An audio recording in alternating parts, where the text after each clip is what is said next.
and then she just got off me, and it was just blood everywhere. Anyway, hello. Oh no, hello. Welcome to the Swat Game. I'm your host Rob. Welcome to the Age of Sigmar Monday show. It's the night with the lads. That's what it is. Nathan Prescott in the house. Nathan, how are you?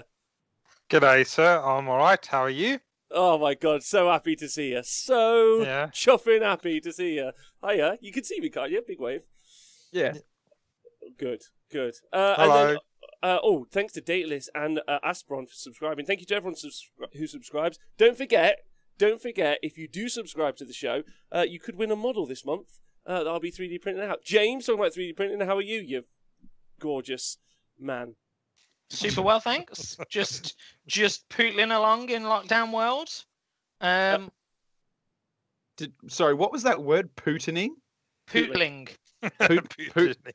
I was like, you're riding shirtless on the back of a horse or something like that. This is how I shall deal with COVID. I use that term all the time, but normally only in written form.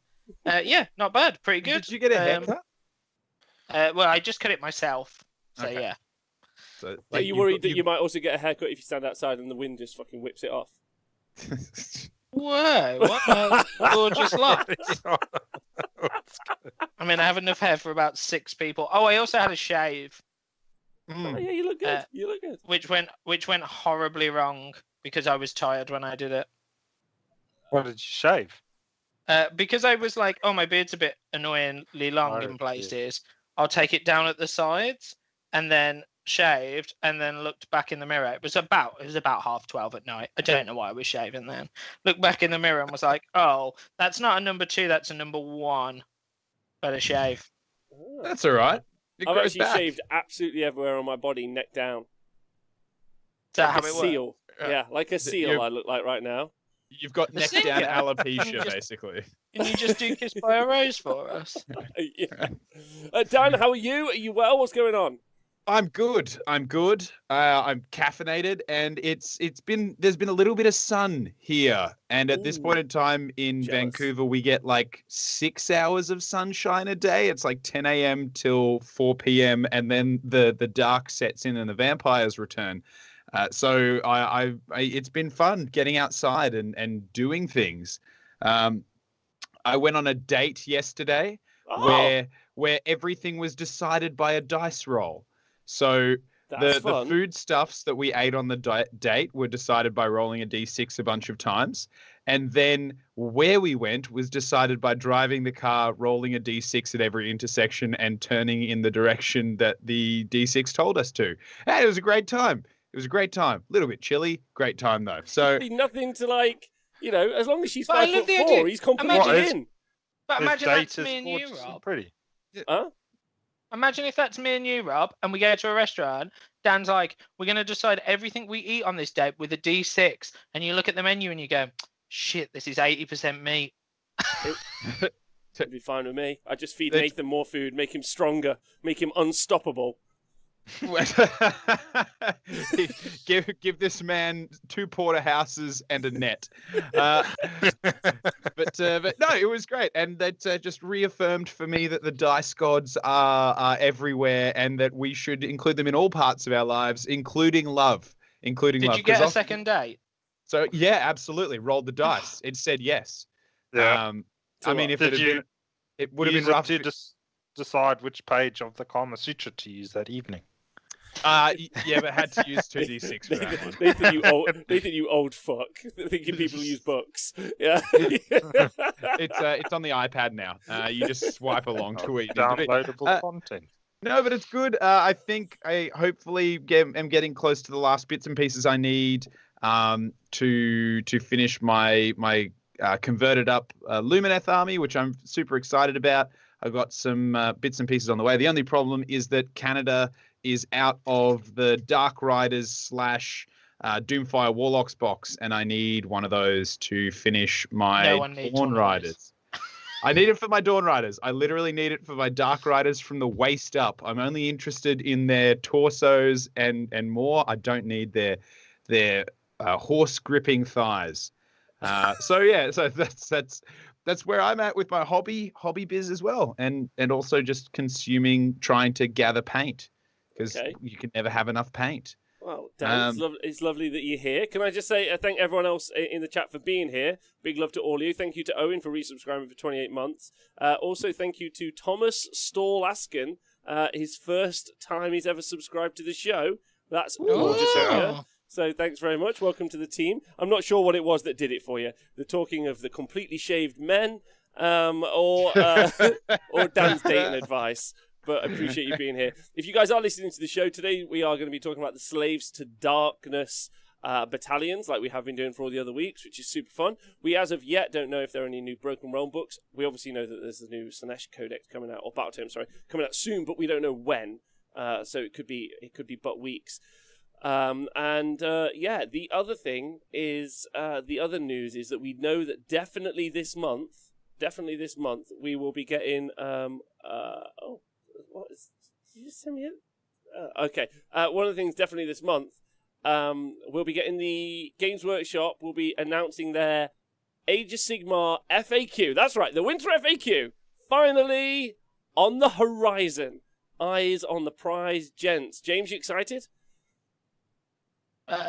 No. Oh. Wow. Dan? I honestly, I would be if I was playing. I'm not. Okay, I mean, that's fair. I mean, that's completely fair. You're not interested because you're not playing loads of games at the minute. Dan, what about you? Any thoughts? I'm keen only because I hope that it shakes the business up like a baby that won't stop crying. Mm-hmm. Okay, that's true. That's true. Nathan, normally laconic on this subject, but I'd be fascinated to see what you think. Always excited. Ooh, okay. All right, that's that's always great. Excited for the FAQs. So, yeah. Because it just means Rot Guts might get 10 points cheaper again.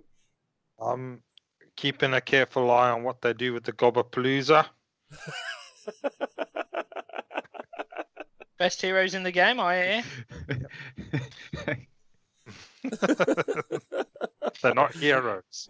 Can you imagine they don't have that keyword? How exciting would it be for us to end up in an age of the meta where that becomes like the be all and end all? You know, like Gobapalooza is just the tippity top.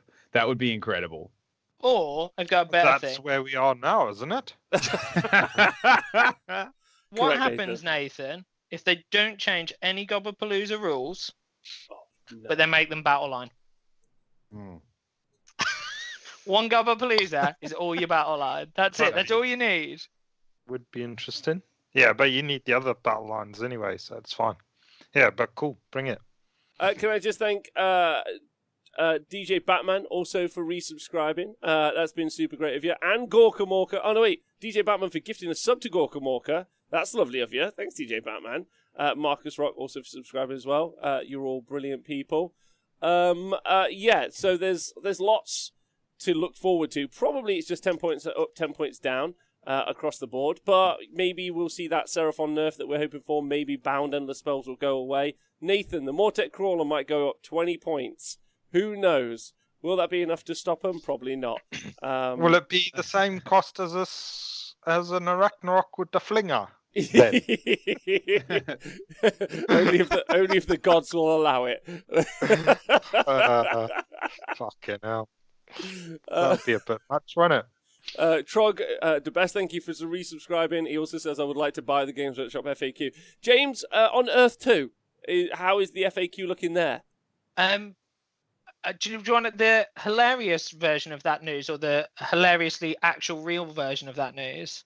I see, even being from near Birmingham, sometimes it's tough to understand what you say. But so basically, I can brag about the FAQ and make up some rubbish, or we can talk about the fact that Earth 2 has kind of exploded, and Games Workshop 2 is actually now worth about 8,000 times more than it was. I want to hear Tank Roberts, thanks for donating £5 to the show. You gorgeous man. Nathan, Tank's bought an entire Spider-Fang army, including Flingers. He asked me beforehand if he should buy it. I said no, and he went, fuck you, I'm buying it anyway. Good man.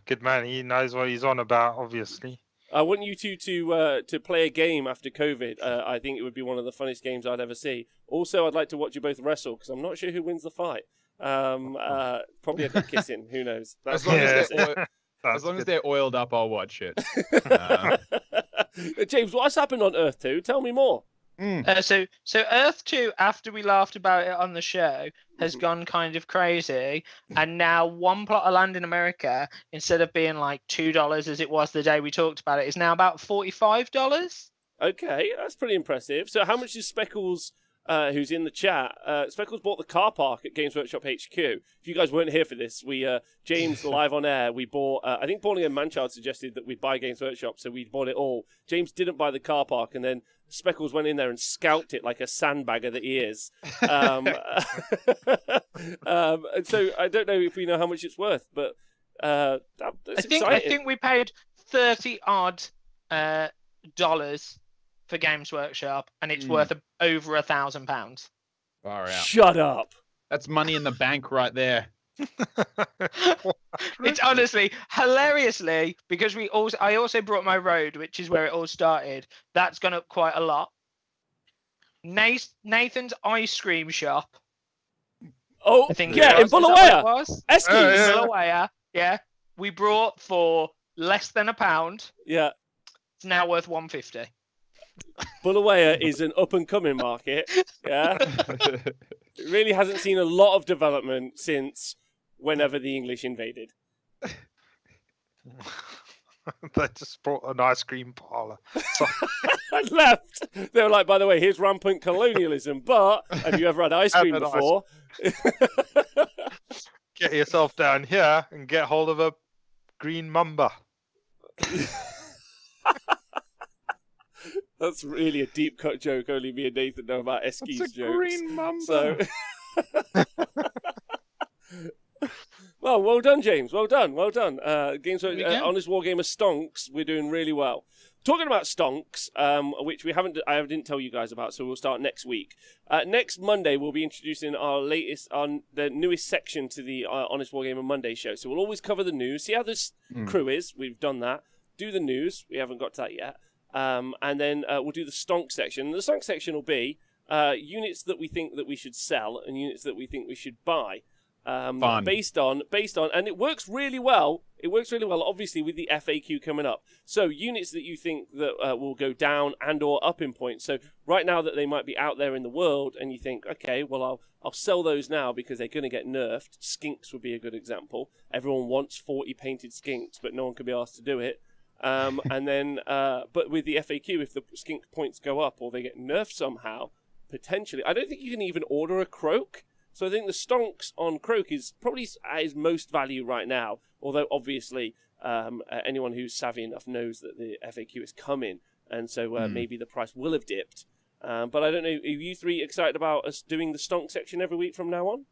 Can't wait to give good, solid, financial plastic crack advice to people with an addiction. I'm there. I'm ready for it. Do you know what? I can't wait to be like, what model do I want this week? I'm going to say sell that. And I'm going to go on Twitter, and then I'm going to buy low. And then next week I'll say, get rid of that and sell high. That's how I'm going to make my money. Oh my God, insider trading. Nathan, you got anything that right now you would think to get rid of, or anything you would think to buy out there in the world? Well, I like that fella you were talking about earlier. I've just bought a load of spiders, so now's a good time to buy spiders, apparently. How many spiders did you buy, Nathan? And what would you sell? Elves. All of them. I don't think Nathan really gets the game, but that's fine. He's not meant to. Yeah, I assume every week it'll be buy Gobblapalooza and sell elves, and that's fine. I was looking at my Unforged yesterday. So that brought a tear to my eye. Why? What's happened with the Unforged? He doesn't exist anymore, does he? Just nothing. No, he does not. At all. He also got repackaged as the White Dwarf. They repackaged him as the White Dwarf, and he still doesn't exist. It's devastating. It's well, he does in Warhammer Quest, right? That's the only game he now exists in. Yeah, and my soul cries every day. What is Warhammer Quest? The RPG thing. Silver Tower. Amalgam. Silver Tower, that's the one. Silver Tower. Thank you to Donaldinho for subscribing for 28 months in a row. And he does say, did you see that the FAQ is out? I wouldn't believe him if I were you, but... That guy. Good move, but... Also, we're finding out from Speckles right now that the car park he bought, I think for a couple of quid, is worth £184. So well done to Speckles on his deep speculation. Hold on to it, Money in Speckles. the bank right there. Oh, you are cashing in. Yeah, that's typical NHS, making money in the car park. Nathan, such a good joke. Are you dying? Oh yeah, God. that'll be £4 for the car park. Yeah. Speckles, what is it called? Earth 2. Speckles Earth 2. 2 is stood there with one of those butt bag things and he's taking money out the Come back. A little yellow fucking jacket. He's like, £4, please. I'm coming to visit my sick wife. £4, or you can't come in. Or you can, and we'll give you a ticket. Oh, okay, perfect. Right, okay, so on to news. Ladies and gentlemen, the news is there is no news, but there is news of news, which is my favourite sort of news. This Saturday, there is a big Games Workshop reveal. That does coincide roughly with where we would think that things like the LVO, so Las Vegas Open, would be revealed. Obviously, we don't have much of a roadmap with Age of Sigmar. We do know with some pretty big confidence, obviously, about the for a fact in that the Slanesh Battle Tome is coming out. We've got some pretty strong evidence of a vampire book as well. Sometime soon, and obviously we know more Broken Realms, but we don't have a roadmap. 40k's had like a roadmap, they've had some stuff moved around, but they know the next couple of codexes at least. So I would expect to get us a bit of a roadmap at least, or a couple of ideas of new releases. You know, whenever they did any of these, like an Adepticon preview, or they did a LVO preview, we normally saw like, oh, these are the next couple of battle tomes out, or something like that. Are you guys excited about that? Have you got any, Dan, you got any thoughts about what you might like to see, or like what you'd like to see in it? Honestly, I kind of just excited to see whatever they throw our way. I'm judging from the reveal, we're obviously going to get the second half of the Lumineth battle tome, which, as much as I'm going to get crap for that, I am excited to see where the other half goes. I want to have my elves riding llamas. I think that'll be awesome. I also kind of love to see, I hope they're going to reveal whatever the next Broken Realms book is, or whatever the next direction it is, just so I can start getting my little hobby hype heart beating for that one. Not Liberator Elves, Chump Hammer. Not Liberator Elves. That's not what I want. But yeah, I'm kind of keen. I just, honestly, it's still for me, the one hard bit is that I'm waiting for a time where I can go and play War Dollies again. However, I know that that's not the case everywhere. For instance, I'm pretty sure a lot of parts of Australia are handling it quite well, and so are able to go and play games in person again, and that's not the case everywhere. So it's that kind of thing where I'm like, I want to see it, but I also know that everything they announce is going to hurt my tiny black bitter soul, because I won't be able to put any of it into practice or play for a little while yet, unless it's on TTS. So yeah, that's okay. That's okay. Okay. It's like it's this mixed excitement. It's like the gym, you know. Like, I know it's good for me, but it's going to hurt a little bit. Good analogy. Nathan, you got anything that you'd like to see announced or coming up? Well, so that what are they announced Death and No, they haven't announced Death. They've only so far announced the Chaos book, the Slanesh book. That's all they've currently announced. I thought the words were Death and Oh yes, Death and Divine. Divine. Death and Divine, yes. So Isn't Divine Marathe? No. Oh, well, no. I mean, we're past that story. That's done now. Yep. So, like, Alright, it's alright. new stuff. Oh, sorry. I was thinking of that box set. Oh, yeah. Calm down. Stop shouting at me. So sorry. So sorry. Yeah, you're right, Nathan. Death and Divine. So maybe the Death relates to our long fabled vampire army, and Divine, I guess, would be Sinesh. Maybe it'll be the opening of a new Stormcast chamber. That's been one of the suggestions. I think that's going to be interesting. That's been one of the suggestions in the chat. Anastasios Acphilius Zephyrius Tegigus on YouTube. I honestly don't know if I got that right, but I'm so proud of myself for even trying. The Gobblepalooza is out of stock online. It seems that everyone thinks it's hidden OP. Nathan, there you go. Time to buy if you could. If you could, but you can't. Yeah, Skillshot 92 says, I think Divine is 40k related. That makes sense. It probably is 40k related. So it probably is our vampire book. So, which is exciting, right? Or, wait, hold on. Could they both be Croak? Just putting it out there. That is, or that, could they like, both be the Gobblepalooza reimagined?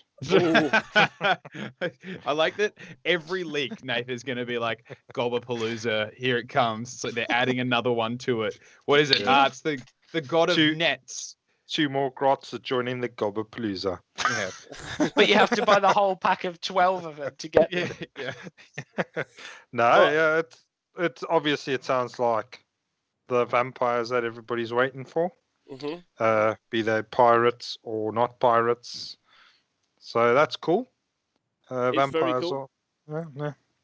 So just good to get, just always fun to have something new to ogle over. So yeah, I'm looking forward to the weekend. Me too. I think it's going to be a good time. I think also good suggestion in the chat. Sitherin, thank you for subscribing, by the way. First time in the first time. I love new people. Don't worry, we'll be gentle for the first time. But after that, whoo. Someone has suggested that Adias Knight said maybe it's just going to be mushrooms with nets. That's all I could ever want. Ever. The other suggestion is, and I think it's a good one in the Divine, it might be the air elves. James, Dan, don't get too excited. Nathan, don't get too furious. It could be more elves, the ones on the camels, which is don't get the hump, Nath. Sorry. He was so unimpressed by that even like the ho went like down. Like it didn't go like whoa. It was like Sorry. Sitherin, long-time lurker but loving the channel. Thanks so much. And anyone who is a long-time lurker, jump in. It'd be so cool to hang out with you. All right, James, do you think you got anything to add to this mix of ideas? I don't think so. I think it's just it's a weird time, right? Like, I think normally in my head, we get like, a book comes out, doesn't it? People play it, and then we all like moan about it until the next one comes and they give us something else to moan about. Mm-hmm. And at the minute, I feel like we're imminently about to see like new Lumineth, and yet my actual Lumineth haven't sat on a table yet. So your moans are all blocking up. Like, are you having a tough time at the minute with lockdown and trying to relate it to an ongoing hobby? He's struggling. I guess to to get some those degree. moans up. Well, instead I'm painting even smaller hobby. Still, that's my little horse. What I mean is, you find it struggle? Because I found the struggle on Sunday. I spoke about it on Sunday's show that one of the struggles I'm having at the minute is I was super excited about the Death Guard book on Sunday, and then I was like, I can't like what does it matter? I can't use it. Do you know what I mean? I can't play. So absolutely. I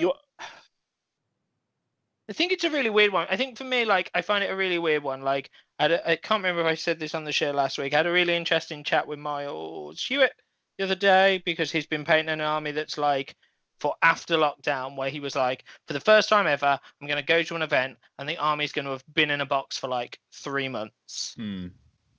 Right.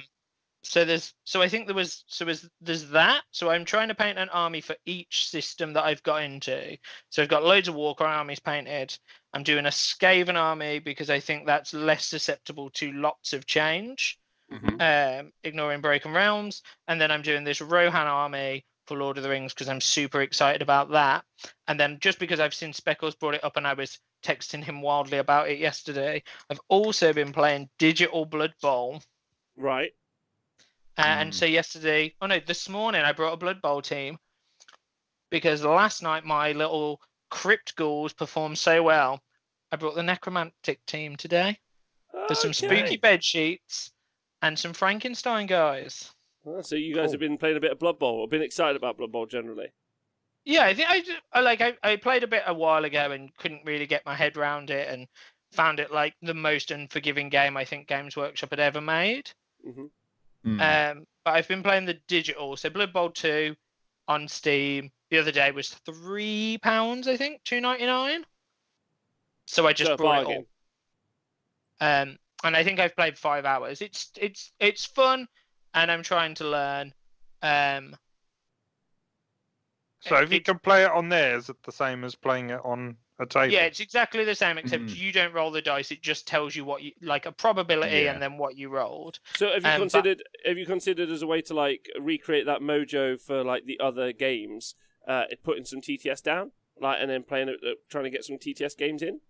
Yeah, maybe. I think the whole way along I've been like, I don't really want to do TTS if I don't have to. Like, I want the social aspect of gaming, and like I feel like maybe, and I don't know. So I'm not even going to pretend, because I barely watch the news in England, so I can't pretend I know what's happening in other people's countries in the chat. But I think for me, like, the worst bit about England has been we go like, oh, it's better, everyone back out, go have 50% off your dinner.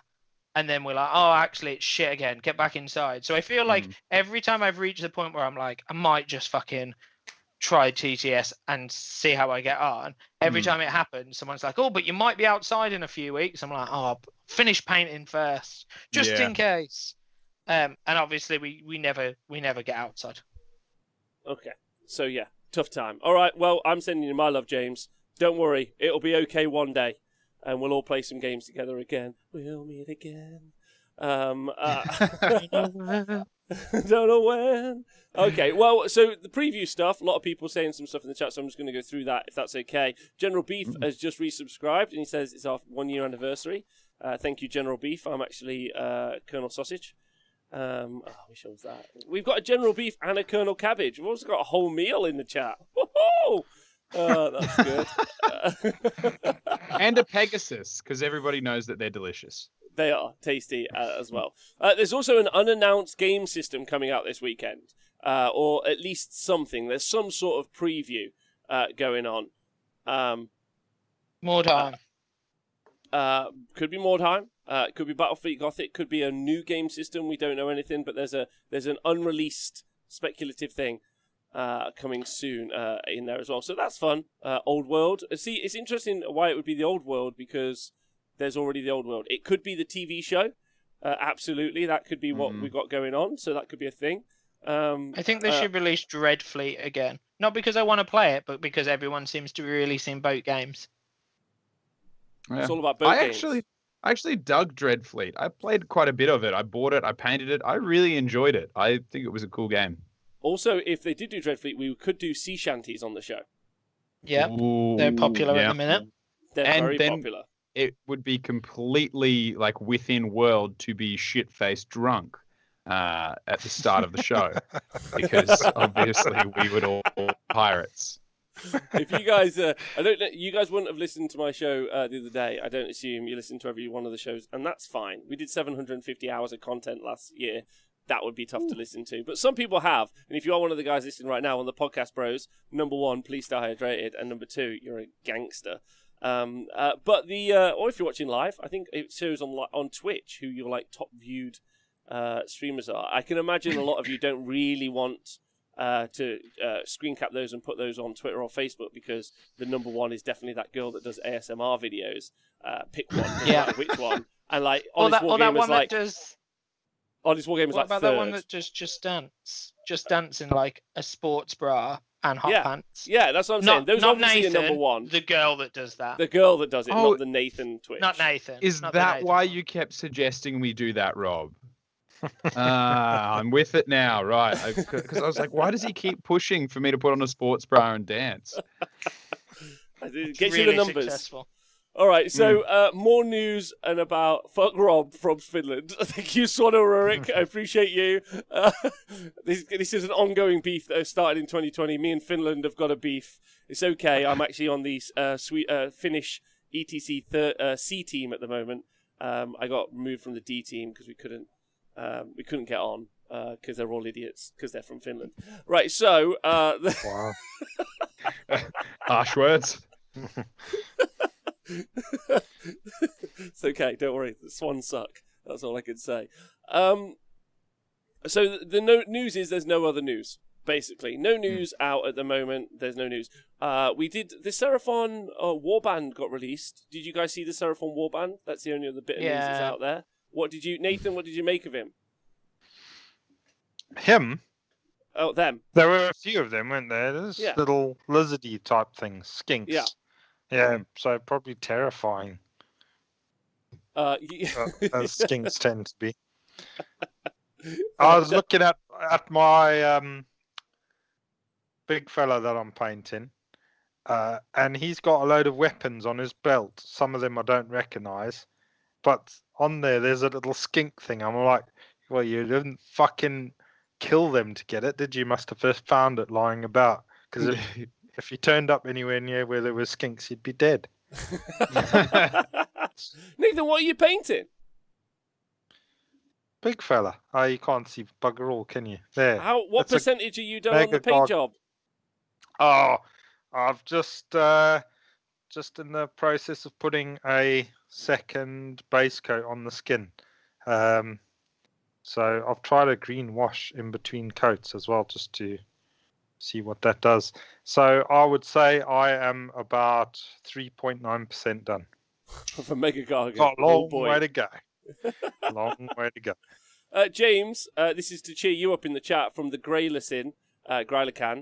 This might cheer James up, persuade him to jump onto TTS. In a 2v2 game, I managed to turn my friends Nagash into a Chaos Spawn, who then went on and punked his Necromancer, score his home objective, and won me the game. Laughter and fun had by all.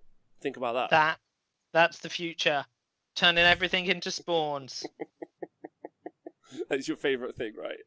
He's my hero. Who is he? Dan, did you check the Seraphon Warband out? You got any thoughts? Yeah, I dig them. I love the models. I think they're really, really cool. I didn't see. Have they released the rules for them in regular Age of Sigmar? Yes. No, not yet. But they will do eventually. Yeah. No, but I loved them. I think the chameleon skink in there. I'm just having a look again now. I remember the chameleon skink, seeing that and being like, "Oh, that's a cool model." But he's like the pinnacle best model. Like, he's great. The little shouty guy's pretty good. The Saurus is good till you realise that if you put him with your other Saurus, they'd all look shit. Would you not think are you not disappointed he's not, like, really big? Yeah. Why? Like, he's like, I want, like, The Rock big. I don't want Mark Wahlberg big. I want, like, do you know what I mean? I want big. Well, I think the thing is... Is he a Saurus or a Temple God? It's a Saurus, I think. Oh, okay.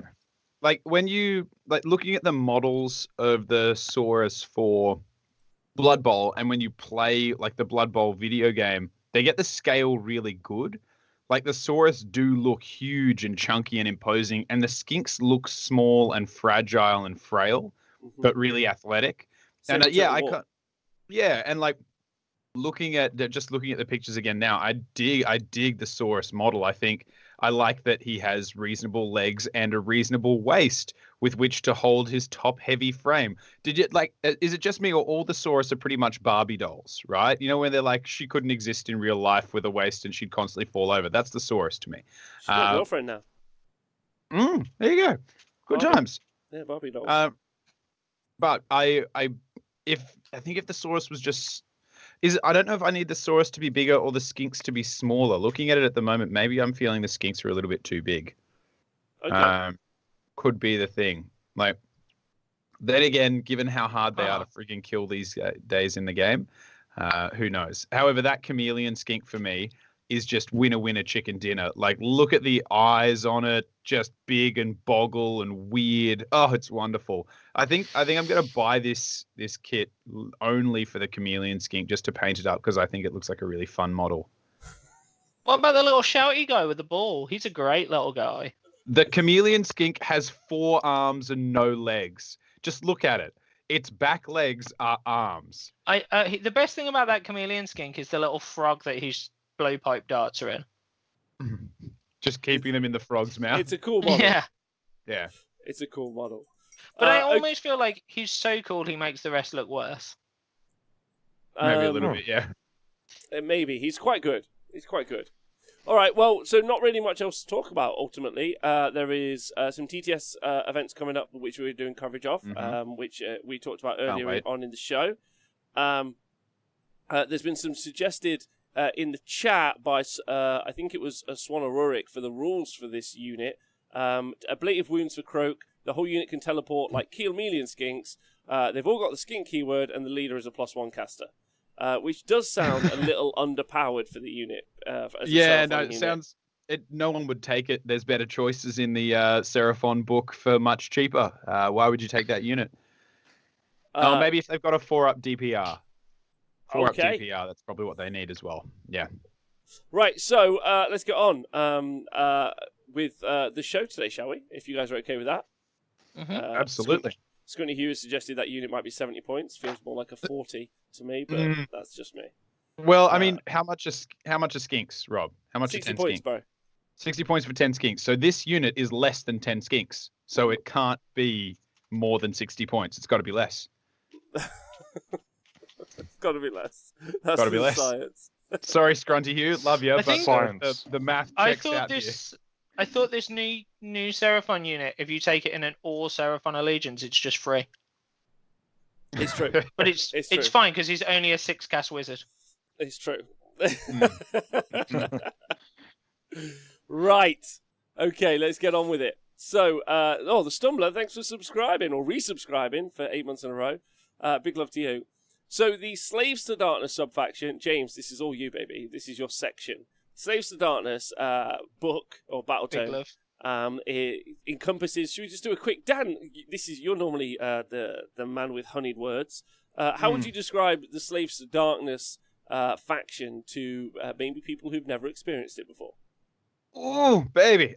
So if what you find when you look at Chaos is you're like, they go hard on one thing, but I can't see myself in it. Unfortunately, when I look at a Poxwalker, I struggle to emotionally connect with a Poxwalker or a Zangor or a Bloodletter. Though then again, I don't know, some of the Brits that I met when I was there for Bobo after a few drinks, their level of inner rage just about matched a Bloodletter.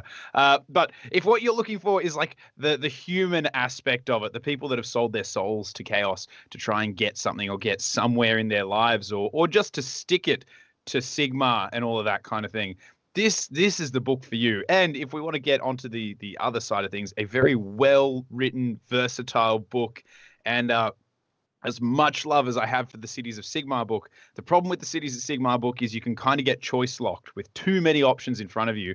The thing I really love about this book, and the thing that I think is spectacular, is that it's really easy to build what you want out of it. Like there are so many options and it's so diverse and there's a lot to choose from.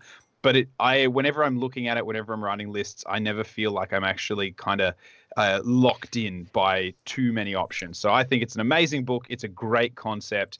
And let's be honest, the human followers of Chaos are always way more messed up than any demon could possibly be. Cool. Yeah. Nathan, you got any thoughts on that? Yeah, I mean, they're just... basically came with the new models, didn't it? So they were pretty cool. The new Chaos Warriors and Chaos Knights were sweet models, and the dude on the Carcatrack was pretty ace as well. So we just haven't seen maybe as many of them as we would have wanted to.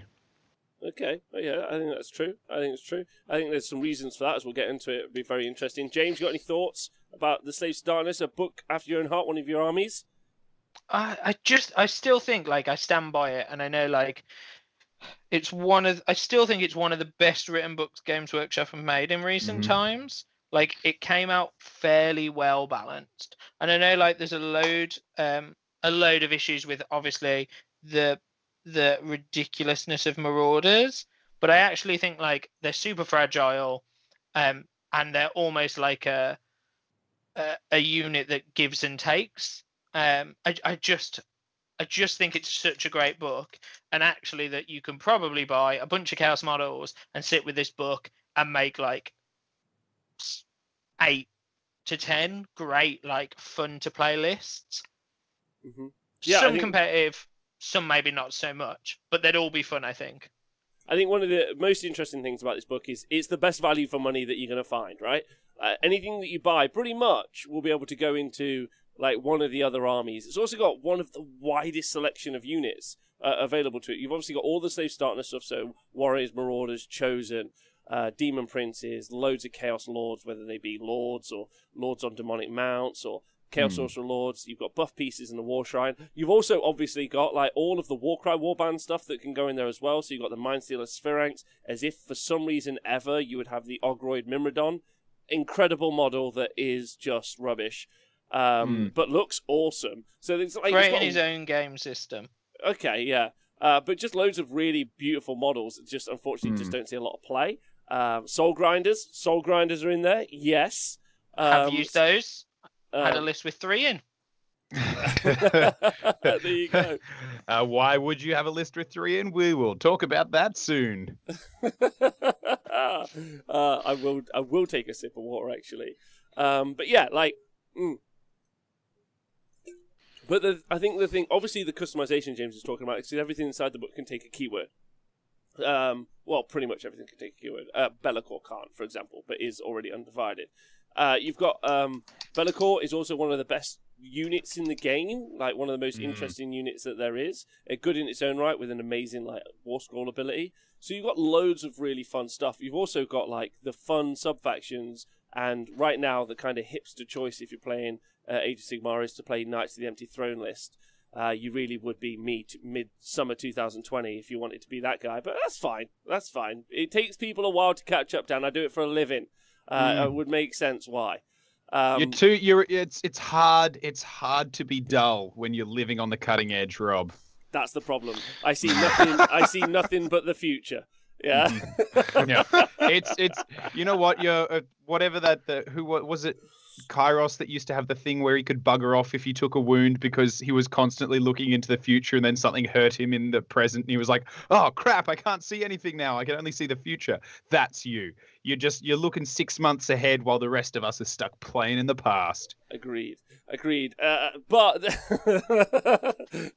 like Haukbat has said in the chat, one of the problems with the Slave Darkness book is a lot of the units inside of the book aren't actually able to make use of its allegiance abilities, because its allegiance abilities, unlike, let's say, Osiarchs or Idoneth, or trying to think of something more recent, Lumineth, they don't really impact the army massively. It really works around those marks of chaos, and then your sub-faction kind of brings the power.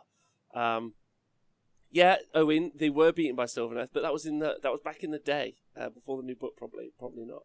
Anyway, Sylvaneth.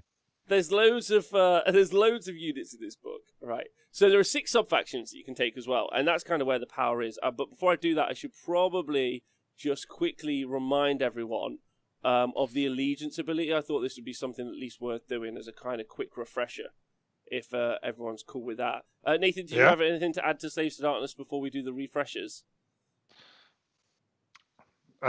No, just...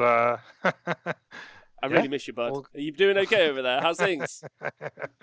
All good, thank you. You I do. I miss you loads. Hey, James, miss you too. Can't wait to see you guys. It's so good. Yeah. Lockdown's so shit. But we'll get through it. Oh, baby. We will. Yeah, we will.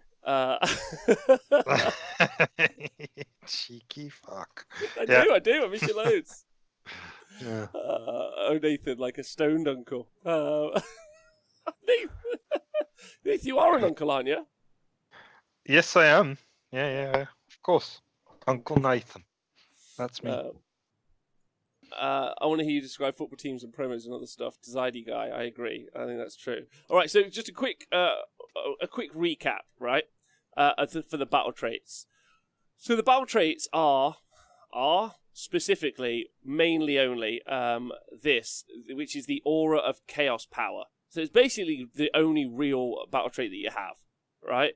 And that is, if you can give marks of chaos to your dudes, which is cool. And if they have a mark of chaos, then obviously they're going to be affected by things that have those keywords. And then if that unit that has the Mark of Chaos, so let's call it Nurgle, is within range of the general or a hero. So we'll start with hero. If they're in range of a hero, they get the bonus that you get for being... So my hero is Nurgle. The Nurgle unit gets the hero bonus. If it's the general, who's also the hero, then you get an additional bonus. Does that make sense? So the general guy, biggest bonus. Next guy, rough bonus. And these are some different things. So Khorne, you get to reroll hit rolls of attacks of 1 with melee weapons if you're wholly within 12 inches. If it's the general, you get +1 to wound as well. So reroll hit rolls of 1, +1 to wound, which is quite nice. So it's wholly within 12 as well, obviously. Slanesh, you get exploding 6s. Again, if you're wholly within 12 inches of a hero. And if it's the general, you can re-roll, run, and charge rolls, which we might get to later, because that's quite a good one. But you don't tend to hear it very much. Nurgle, unmodified hit wound rolls of a 6 cause +1 damage. Now, this is normally the one you see most in competitive lists. And then if the aura holder is the general, you get a -1 to hit by missile weapons as well. So everyone wholly within 12 inches, which is obviously brilliant. That's 2 great buffs in that one. And that -1 to hit by missile weapons is very strong. Tzeentch, you get to reroll especially when it stacks with a lot of their abilities and things like that they have as well. Yeah. In like a shooting meta. Yeah. I mean, yes, absolutely. And then Tzeentch, you get to reroll save rolls of 1.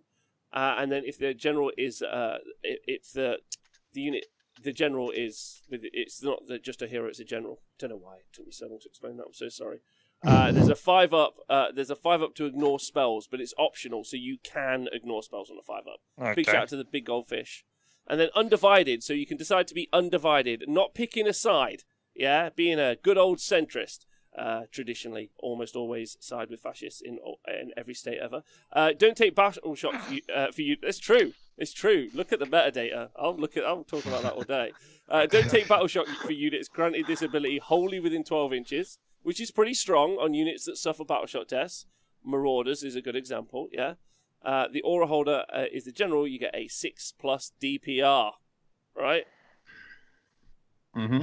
Okay, right. Yeah. So not brilliant, but still, they're all good, right? Did you just say undivided isn't that good? I know. I said that. No, I said it was okay. Fight me. Okay, all right. So you want a 6-up? You know, you get that 6-up already from the War Shrine. Yep, James. Yeah. So you why have you haven't got a War Shrine? I'm probably not playing the right stuff, maybe. Oh, you're wrong. Oh, I'm so sorry. Now, actually, something. So the other battle trait that we rarely get to talk about, or that was never talked about, and actually, a big shout out to Owen. Me and Owen were having a bit of a chuckle about this today, because this hasn't been FAQ'd. If you want to, please make use of this because it's hilarious. There's also the Eye of the Dark. So there's the Favor of the Ruinous Powers battle trait, which we rarely ever talk about. And that is, if a Slaves to Darkness hero with the Eye of the Gods keyword makes an attack in combat that slays an enemy hero or a monster at the end... How do people not talk about this? It's the best rule in the book. No one ever uses it, because no one remembers. I've used it. Of course you have. Of course I played Nick Thompson, and it went off. And I was like, oh, I get a Demon Prince. And he was like, okay, let me. I was like, but I haven't got one, so I'm going to heal. And he was like, I'll get you a Demon Prince. I was like, no, this guy's better. I'll heal him. Okay. Well, because he loses all of his artifacts and everything, doesn't he? Yeah. Could anyone... He doesn't, actually. No, he doesn't. Can anyone in the chat... No. It's been written quite well, actually. Anyone in the chat who does play Slaves to Darkness, like Prop Joe and Hulk Bat, have you ever remembered to use it? Prop Joe always forgets it. Hulk Bat, I've used it once in 13 games. The Lord Whale best rule that never comes up. I actually, as I was reading it, I was like, wait, is this not the narrative bit? And it was like, no, this is actually still in match play, which blew my mind. I actually think it is. Like, if you can get that to go off, it's such a laugh. Because one of them's just summon demons. I was about to talk about that. So, if you get one of your heroes to kill a hero or monster, right? You roll 2d6. On a 2, you become a spawn. right? And then you can improve Rem by 1 on a 3, blah, blah, blah, blah. We don't care, right? 7, nothing happens. However, the one that we want, you get 5 up DPR and an 8. The one we want is a 9 to 10. Yeah, 9 to 10. And this is, add a unit to your army. The unit depends on what your hero's mark is. So if it's undivided, James, let me just double check. 6 Furies, the worst option. But also quite useful. Okay, all right. Because they're old skinks. They retreat and they move 12. Yeah, that's true. So you charge them in, retreat off someone, onto an objective. Furies win the game. Opponent flips the table. You get a great win. Wait, but does anyone know? Does in Knights of the Empty Throne, does the Varangard become a hero and leader? Because then, anyway, that's for a different conversation. Anyway, it's horrifying on the 6th Varangard. Okay, Cammy, yeah, when the player remembers it. Because those at Varangard will literally they'll go kick dick, like, all day. So they'll go kill a character and whatever. They don't have the Eye of the Gods, that's what it is. They don't have the Eye of the Gods keyword. So that, because you also need to have the Eye of the Gods keyword, so it won't work on the Varangard. Okay, good. Anyway. But if you roll a 9 or a 10, you get to summon a unit. And obviously you can summon 10 Plague Bearers, 10 Demonettes. But 10 Pink Horrors. All Pink Horror summoning, James, has been nerfed, as we know, to 5s. Legion and Chaos Ascendant, Gaunt Summoner can only summon 5 Pink Horrors. But this is still summon a big fat unit of 10. Now I have lied on stream. Because I had this work twice. Because I did have a game where I summoned an extra 10 Pink Horrors and didn't have enough, and I was like, I'll just bring 5 on and put 5 on, and that pissed off the person I was playing enough. Because my Gaunt Summoner did his little pot shot from across the board. Gabby! Oh, Gabby, I love that you're in the chat. So much love to you. I hope you're well. He's a really nice guy. Have you met Dan? You know Gammy well, don't you? Oh, he's possibly the most attractive and lovely man in Warhammer, and like I've met a lot of very wonderful human beings when it comes to war dollies, but everywhere he goes, Gammy is appreciated not only for his beautiful face, but his wonderful humanity, and I miss him endlessly. He's also a hazard to low-flying aircraft because he is so tall. To you. That's true. Rob can use Gammy as cover. Anyway, also big shout out to Steve Dooley in the chat. The best Darkling Covens player actually on Earth. 4-1. Never ever change. But I just thought that was a fun little side rule. Get a hero, tank him up, give him the keyword Zinch. Go get 10 Pink Horrors on the board. You do need to kill a hero monster. Huh? It makes the dude on Karkadrak terrifying. If people remember, he can punch face. Like, he's the person you want that on. Yeah. Well, I mean, it's on any of those heroes. Yeah. But I mean, like, he's the scary one. Yeah. Zeke's still sneaking past the QA department of Games Workshop. Yeah, that guy is working so hard, but he also takes the bins out, so he's just been busy. So leave him alone. But the one you were talking about, James, Dark Apotheosis, you can add a Demon Prince to your army if you're on 11 or 12. And if you do so, you set up a Demon Prince wholly within an inch of the hero, and then you remove the hero. But the Demon Prince gains the command traits, artifacts, and will be the general if the removed hero was Dan. So they've written that quite well, which is quite nice. Honestly, or you can choose not to and heal D3, which is actually like pretty good. I honestly just think like that whole book is super well written. How do you feel about the idolaters in Marathi as well? The idolaters? Yeah, remember that? Do you remember the one that's non-specific? Oh no, that is not in that book though. I'm ignoring that. That doesn't exist because if someone reads that and decides to take it, they probably have like some issues understanding rules, because if they can read that and understand it, they're at a power level above mine. How could anyone be above you in rules? Who knows? I mean, very easily probably, but still. I love you loads. You're so great. Right, so there's also some spells. The most obvious one being teleport as well. That's always a thing. So that's it. That's and we'll quickly bang through the sub factions as well before we go on to the battalions, because it's super quick. There's Ravagers, which James I think is your favourite, which is you can have 5 characters with a command trait, and each one of them once per turn can try and summon 10 Marauders on. Yeah, that was my Slaves to Darkness list that was probably one of the hardest lists I ever played, but the most rewarding. That's the subfaction I sat in. Mm-hmm, mm-hmm. They've also got great endless spells. Sorry, Halkbat, I'm not trying to minimise the spell lore. Spell lore's great, but normally you just don't see a lot of wizards in there. There aren't many multicast wizards in the book, so you generally not to see a lot of wizards. Rob didn't pay attention to my list that had 3 Gaunt Summoners, 2 Cast Steeds, a Chaos Sorcerer Lord and Manticore, and then 2 Chaos Sorcerer Lords.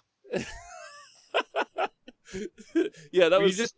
I don't think you took them because they were 2 cast wizards. I don't think you were going through and going, I really want to cast all of these spells from the spell lore. How can I do that? Was that what you were planning, James? That's why the rest of the wizards were in there. And also, the Chaos Sorcerer Lord's better than the Chaos Warrior Lord. They're rubbish. They're kind of okay. But no, yeah, no, I hear. Oh, you just said no. All right. They've also got great under spells. You've obviously got Darkfire Demon Rift and the Eightfold Doom Sigil aren't bad either. So those are good spells. All right. So Ravagers. Darkfire Demon Rift. Darkfire Demon Rift, so good, baby. Oh, and it looks good. Like it's a good looking under spell. All right. So Ravagers is all about Marauders. The command ability that you basically get is you get to summon 10 Marauders a turn, basically, and then all of you. If your general's not a Demon Prince, you get to take a command trait on each one. So that's Ravagers. Kabbalists is the wizardy one. So unfortunately, unlike Halahart, you don't all get an extra cast, which is a bit of a problem. But you do get command ability that's kind of like Halahart, but instead of but you kill a couple of dudes and then you can cast with an extra D3, which isn't bad, to be honest. And you can also do a ritual, which is a kind of prayer. And if you do that, you can basically cast a couple of different things. Mainly one of them is you can get +1 to cast to all Kabbalist wizards until the end of the phase. So you can do D3 +1 to all Kabbalist wizards. Pretty good. The other one is the Ritual of Corruption, which is on 3+. You kill D3 dudes and then you pick Predatory and the spell within 12 inches of the wizard and you can move it 3 inches, which is quite interesting as well. So I actually think you could make some really fun Kabbalist lists. Do I think you could make some game-changing Kabbalist lists? Maybe not, but at least some fun ones, right? So that's Kabbalists. Despoilers is all about Demon Princes.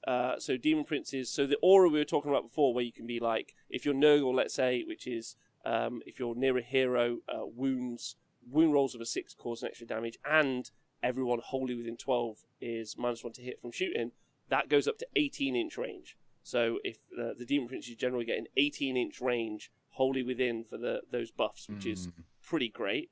That's really, really strong. You've also got the ability to turn pieces of terrain into darkness. Yeah? You can turn them into pitch black Twisted Dominion, which they get the pitch black and the Nightmare Chasm rule, which basically you can make them block line of sight, which again is kind of interesting. I don't know if you guys have got any feelings or thoughts on any of these before it's just for people who are like really intense emotionally. They're like, oh yeah, I'm here and I brought the darkness with me. Oh my God, that's why I want to play. Oh, you're like, oh God, no, I pulled this guy in the drawer again. He's like, the table is darkness, the terrain is darkness, my army is an army of darkness. And then you're just like, cool, I'm gonna get a beer. I'm like, a dark beer. You're like, oh God. Do you want a drink? Just black coffee, no sugar. Yeah. Dark. I only drink Coca-Cola and espresso. Oh, okay, I'll get you a Coke Diet, please. I'm not trying to get fat. Fatter. James, I was quickly thinking, do you think that this Demon Prince, Nathan, actually I'll ask you, do you think the Demon Prince thing, long-range archers being suggested in the chat, it'll be good for me to turn off ignore line of sight, so I just make it so that you can't see me. I'll just make it, that'll be useful, right? Am I right? I mean, it's an older book, right?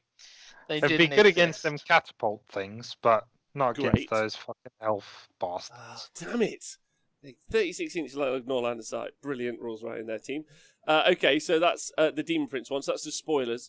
And then you got the Host of the Everchosen, which is you have Archeon in your list. We'll ignore that. Zag Guy, thanks for donating £3.24 to the show. Woohoo! That's fucking great of you. A big love to you. I think I know exactly why he tipped that amount. Check out what the printer supply fund is now at. Oh, 215.69. Yes. Cunning. Oh, yeah. Just keep making those machines chug away. I am interested. If anyone's interested, I'm printing myself a Lumineth army. That's right. Nathan's a bit triggered by it. This is my Lumineth fella. They're going to be made of Arabians. I will come up with some sweet-ass narrative justification for it. They look pretty cool, though, Nathan. Yeah, they do look cool. That print of yours is doing good work. So now I'm the only dude on this podcast that doesn't got a fucking Lumineth army. And, mine aren't elves, though, Nathan. Mine aren't elves. They're Arabians. You can't he said it was a Lumineth army, so he's right. Oh, they're actually a Moonineth army? Yeah. They're just pretending to be elves, and that's just as bad.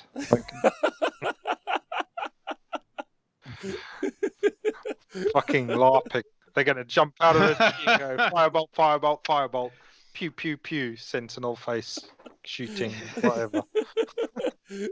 Honestly, they look brilliant, though. I'm super happy with them. They're beautiful models. They're great. Anyway. Especially for LARP. They look good, right? My ogres look awesome. Yeah, they do. Right, anyway, and it doesn't matter. That walrus thing. Oh, don't! I'm waiting because I'm going to put that online. It's going to be so brilliant. And also, that's the prize. The prize giveaway is the hunter and the walruses, but I'm going to keep that secret. Oh, cool! Don't tell no one. Okay, yeah, quick. Top secret, dude. Top secret. Keep it secret. Keep it safe. Secret squirrel. Right.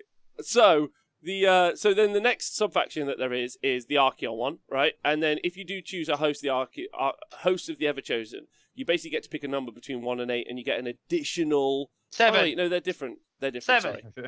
Yeah, 1 and 7. 7. At the end of the combat phase, if your 1 and 8. Varangard unit destroyed an enemy unit, that Varangard unit heals D3 wounds. Yeah. Oh, you didn't mean me pick a one. No, didn't mean I was so confused. So sorry. But basically, there's the Archaeon one, there's the 8 circles of the Varangard, so you can choose one of those, and you can basically have some bonus abilities for there.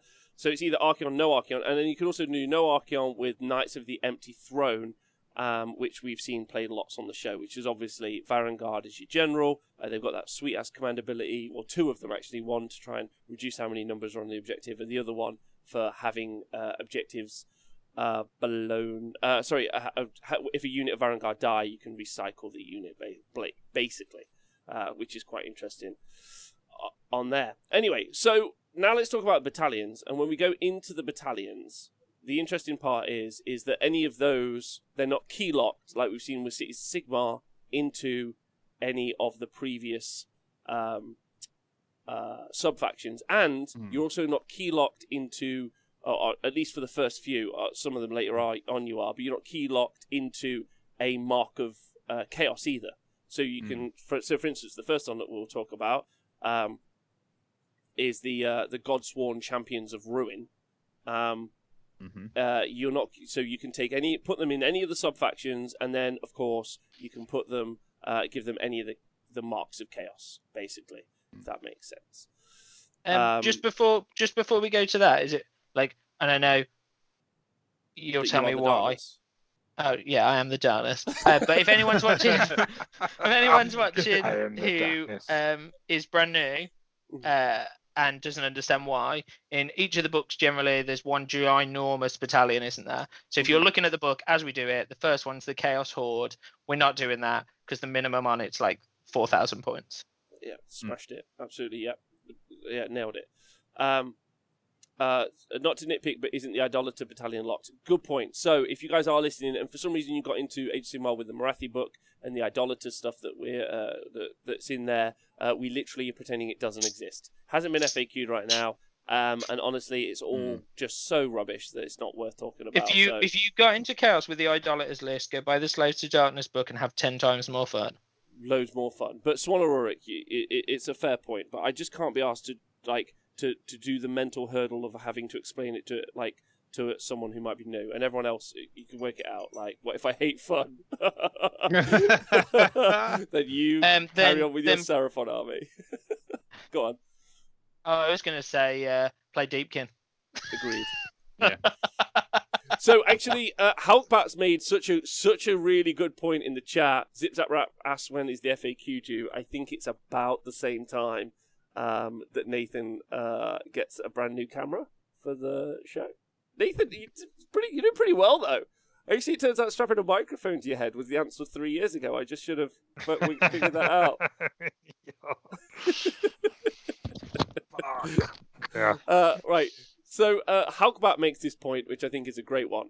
The battalions conflict with the army design, right? Because if you do look at the army design, the battle trait is if you have a unit wholly within 12 inches of the hero, the unit gets better, or the hero himself gets better, right?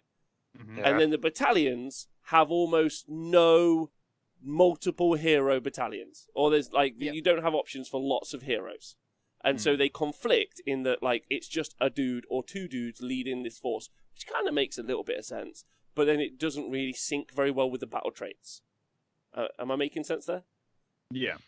So you've got to have the battalions and extra heroes, and there's no just pure hero battalion like you have with Fire Slayers or something like that. So yeah, for instance, there's a whole sub-faction with the Demon Princes, and we don't have a Demon Prince battalion, right? Which would be awesome. I would love to see all 5 Demon Princes, so an undivided, and then one of each of the Chaos Gods, and that's that's a battalion. You could have written Jealous Rage. They can't be within 10 inches of each other or something, but they all become badasses, or who knows. But they missed a real opportunity, so I think that's a really good point made by Halbat, so thanks for that. So the first one, you ready for this? I don't know if any of you got the narrative up, or should I just read them out? I don't. I've got the battalions, but not the narrative. So could you load my eardrums up with some sweet, sweet stories? I've got the little story that comes on the thing, on the war scroll. Nathan, we always want you to do the narrative, so please. Mm-hmm. Yeah. So the Godsworn Champion of Ruin. So the Fury of the Damned, the Lords of the Slaves to Darkness are always seeking to prove their might before the gods, pushing themselves to new and terrifying feats of slaughter. Which is, I find odd that given that slaughtering isn't usually done with the feet, more often than not done with the hands or maybe the mouth. Depends if you're a Mega Gargant. That's a good point. That's a good point, actually. Yeah. Maybe this should have been in the Mega Gargant book, given them a battalion. Terrifying feats. All right, so... I swear to God, that's the last terrible joke I make, probably. Please make more. We need it. I love them. So it's 180 points for this battalion. Minimum 630. You can get this in, by the way, but you can go wild and go up to 6,000 apparently. So it's one hero selected from Chaos Lord of any kind, Chaos Sorcerer Lord of either kind, Exalted Hero of Chaos, Ogroid, Mimrodon, Demon Prince, Dark Oath, War Queen, and Dark Oath Chieftain. So any of those, one hero, I think, from that selection. Yeah. And then it's 4 to 8 units selected from Chosen, Chaos Knights, Warriors, Marauders, and Marauder Horsemen. So you could make a one-drop list with one hero. Mm-hmm. Yeah? And get ready for the raw power of what you get for this. The hero of the battalion, that's right, can fight in the hero phase if within 3 inches of an enemy unit. Ooh. Dan, what are your thoughts? I like that it specifically says in your hero phase you can pick one hero from this battalion, as if you had an option. It's just now I know you got a few to pick from. But you can only choose one. It's wait. Oh, it's not a choice at all, is it? I think it's a waste of time. But you can take the Chaos Lord on Carcatrack, can't you? Yep. With this, and he's quite fighty, and it's quite nice if you had him to be able to get. You'd probably want, the thing is, you want to take one of these heroes anyway. You want to take probably 4 of those units in your army regardless. I think the only thing that holds me back is at 180 points. It's expensive for not a crazy amount of buff. But, I mean, a Chaos Lord on Carcatrack attacking twice, attacking in the hero phase is a good way to get them moving again. But also, I think the one thing we forgot. So 180 points, I think, is too expensive.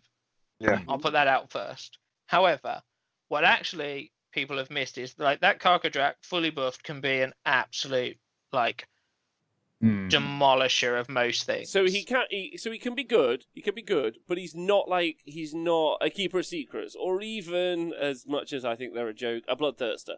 Like you know, like you would at least want like a big.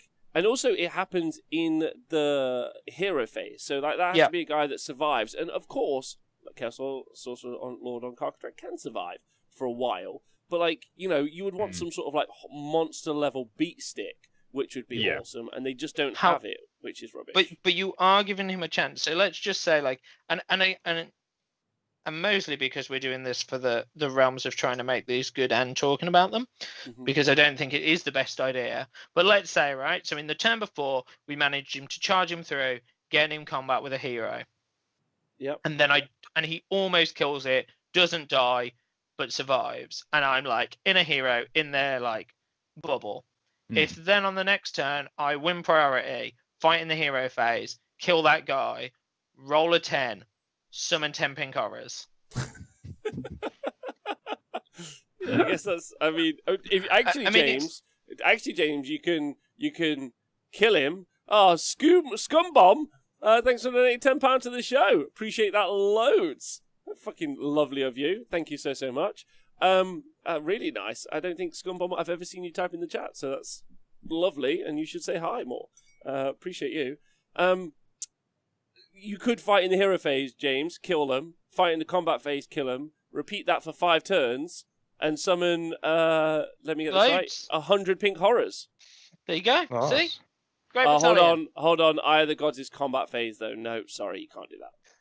Sorry, James. Well, my only sales point for that battalion... Out the window.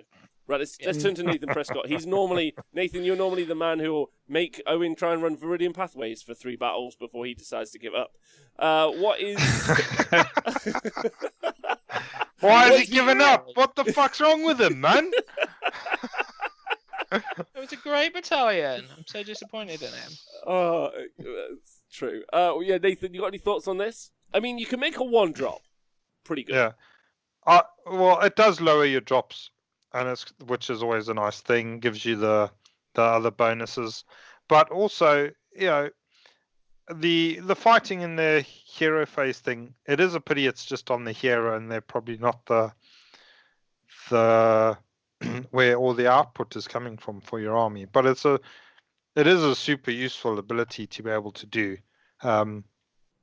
I use it when I'm playing with the Iron Jaws or the big War guys, and being able to do things in your hero phase, especially a combat activation, is super useful. So it shouldn't be ignored. But like everybody's saying, it's probably not worth the 180 points. You could probably knock 50 points off of it, and you'd be closer to what it is. Mm-hmm. I mean, it's the same price as Change Host, right? To give you an example. And Change Host has, like, a Lord of Change, and then, like, it's the same as, or Trog Herd. Once we compare it to Trog Herd, we might as well move on. There's no point, right? Okay. So, I mean, number one, you can make Iron Fist is 160, for example. That's a good point. Thanks, Prop Joe. Appreciate that. Looking to reduce... No, there are a bunch of these where you can take lower drops, so it's worth I noting. think the thing is, you're probably taking all 5 of the things in this battalion anyway. So the question becomes, like, is the 180 points for a lower drop, an extra artifact, and a command point worth 180 points for an attack in the hero phase?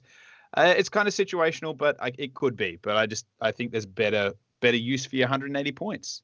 Yeah, you probably want to get 180 points more of dudes running around. So 180 points more Marauders. Yeah, but then also, but you're also missing some of the key pieces. Chaos Sorcerer Lord gives you a spell that gives you access to rerolls to hit and to wound, and another spell that gives you reroll saves. Not spell, sorry, just flat ability.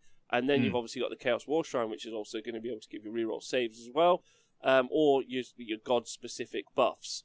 So ultimately, like none of those are in there. So, Hell Hydra makes a good point. If you're comparing anything to, but then see that's why these battalion shows have been so interesting. Again, James, thanks for the suggestion. Because when you do compare Change Host to Trog Herd, you do see the level of disconnect, and also like we talked about with Slaves to Darkness battalions, there's a significant disconnect between how the army was written to play and then what the battalions are. It's weird. So like it's a fun little deep dive because it's interesting to see. Hopefully they'll change them up.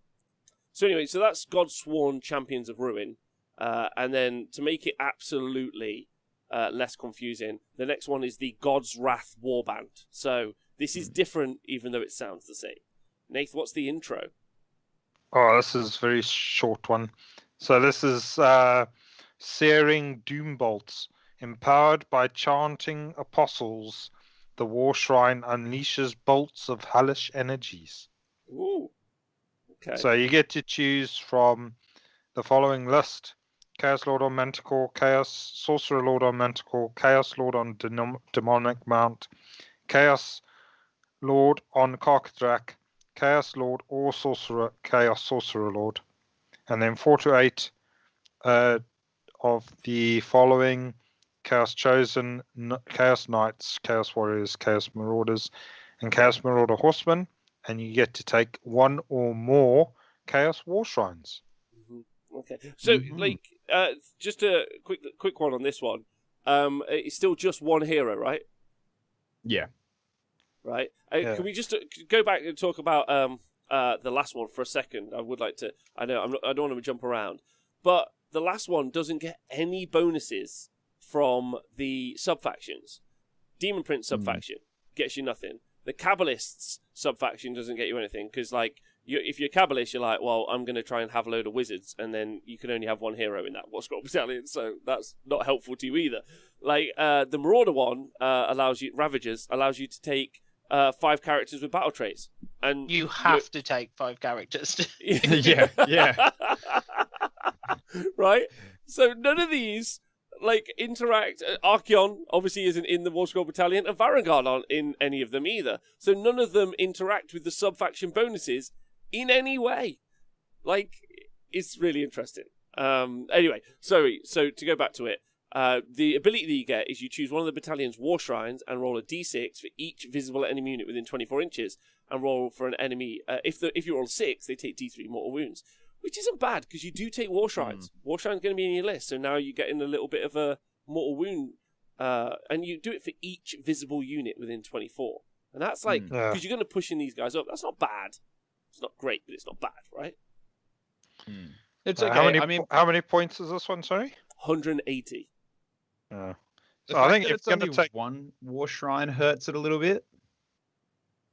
This is as many war shrines as you want. No, but the ability is that you pick one war shrine from the battalion. It's not like if you've got 2 war shrines, they become a couple of little Star Destroyers. Yeah. Which would be great. But yeah, Swan Auroric's pointing out that last week, if you remember, it ties in with the Flamer Battalion that we saw last week, where if you got within range, you got to try and do mortal wounds. I mean, this is, at the end of the day, this is a 1-drop, which at least now allows you to take a war shrine. Yeah. So, and a wizard as your hero.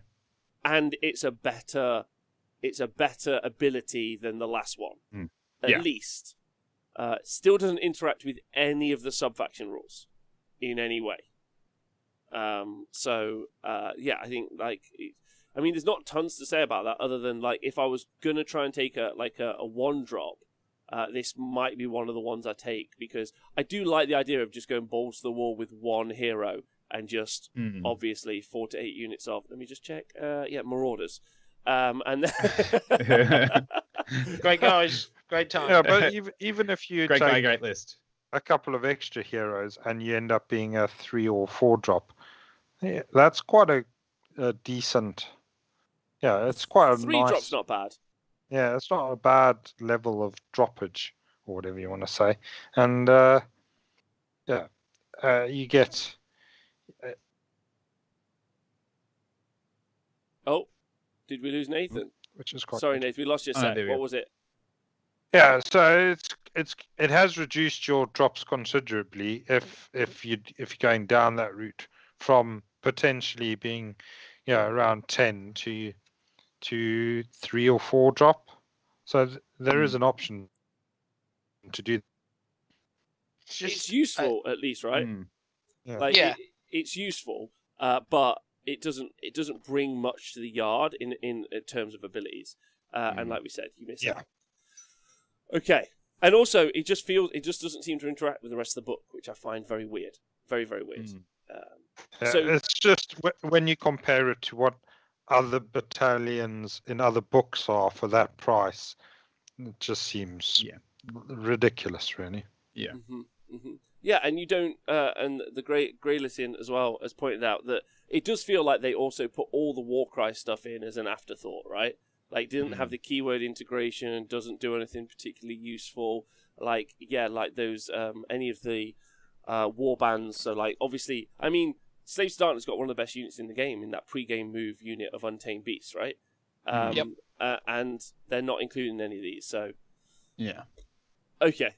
That one, it's also not a fun rule, right? Give me, like, a War Scroll battalion that, like, makes some, like, fun stuff happen. And nothing there's fun. At the moment, for me, both of these battalions, they don't scream chaos. It's not like and that was the thing about the Tzeentch battalions, which even the ones that weren't great, they felt very Tzeentchian to me. They were swapping models, they were shooting fire, they were turning stuff into Zangor. Like not only are those and Spawn, not only are those really, really cool rules, but they're very built and structured and themed around the army they're going into. Like, attack twice or attack once in the hero phase, like, okay. 6-ups do D3 mortal wounds, like, yeah, but that's nothing that's not already something that would be normal in the game. So okay, so far, we're pretty white bread. We're pretty plain bread, and I'm looking for an olive and sun-dried tomato loaf. So let's see if we can find one. Bread, Dan. There's no leavening. Okay. So the next one is the one thing I would say about both of those two, though. If you did take a Demon Prince and you did go into the Demon Prince sub-faction, you would at least have an 18-inch aura, like for all these guys to be holding inside of, which would be kind of cool. Although actually, no, you can't take a Demon Prince. You can't, but you could take that battalion and then put a Demon Prince in. So you can have a Demon Prince on the God Swarm, but you can't have on the God's Wrath, I think. Which is you can just go next to the battalion. Yeah. He just walks along beside them and goes, "Hey guys, keep doing your good work," and they're like, "Yeah, thanks, buddy." This guy made Demon Prince. Yeah, the Grey Lycan has made a good point in the chat. I think I finally got his name right. It would be James. I think you're going to be pro this. If the God's Wrath Warband was, every time they take D3 mortal wounds, any model slain produces a spawn. Oh, no, that would be an army I'd take. That would tie into. Can you imagine how many spawn Games Workshop would sell? I'd be out there, be like, more than they deserve to sell. 42. If anyone is looking for a spawn, I'm willing to make you some out of Play-Doh for a $5. It's just the rejects from the printer, just when it goes. Go on, Dan, what are you going to say? I really dig the old Spawn model. I love that. I think I said it on the last show as well. The one with it looks like straight out of the Thing. I wish I had one of those. It's such a cool model, that one. It was a mess, and it was nightmare fuel. Like, if anyone has an old Spawn that Dan could get, he would love it, please. Right, the next one. I'll put it beside my bed to give me sweet dreams. Is the Runebringer Warband. Nathan, what's the intro? Ability. So, Dark Cavalry. This is the right one, yeah. Dark Cavalry. The charge of a Runebringer Warband can sweep away entire enemy formations. So each time the unit from this battalion finishes a charge move, you can pick an enemy unit within 1 inch of that unit and roll the dice on a 2-up. They take D3 mortal wounds.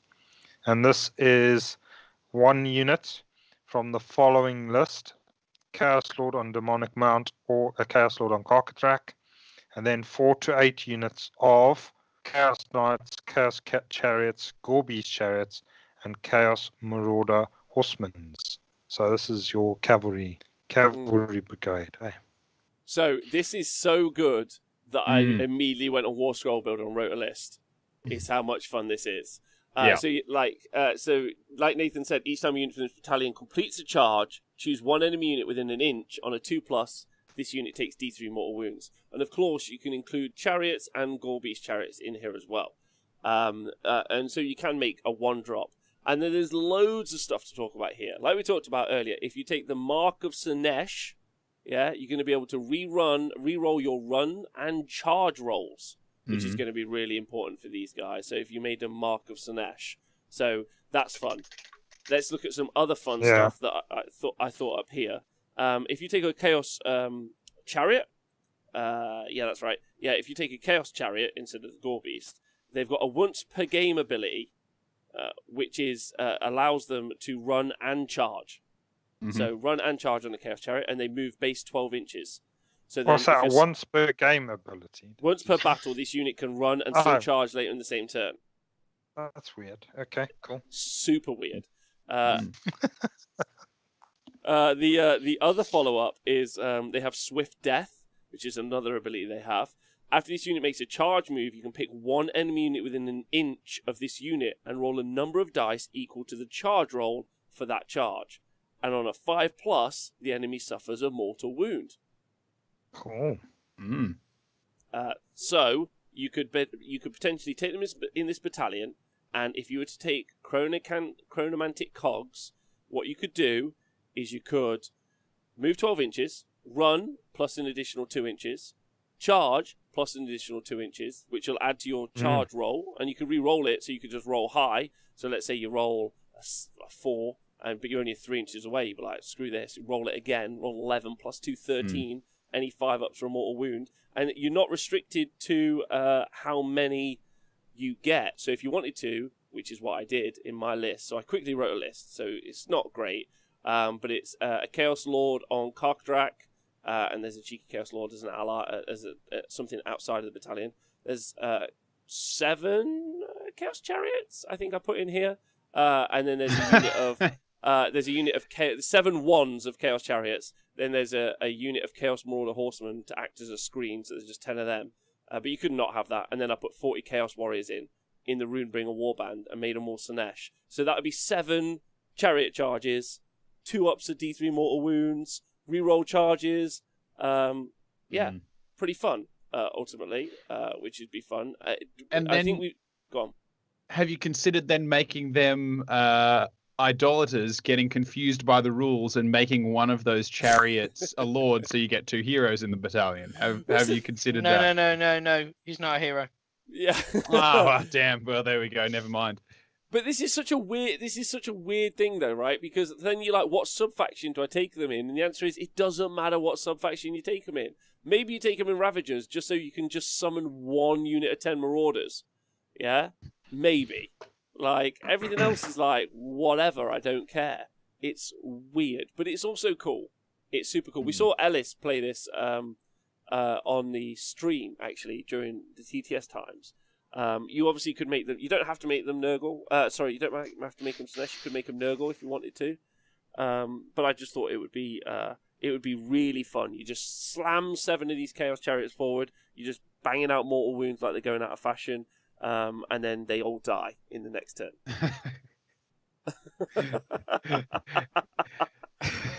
Because they do. But good for getting through screens and things like that, though. Like, you hit it with 3 units, that's 3d3 mortal wounds, pile into the unit behind them.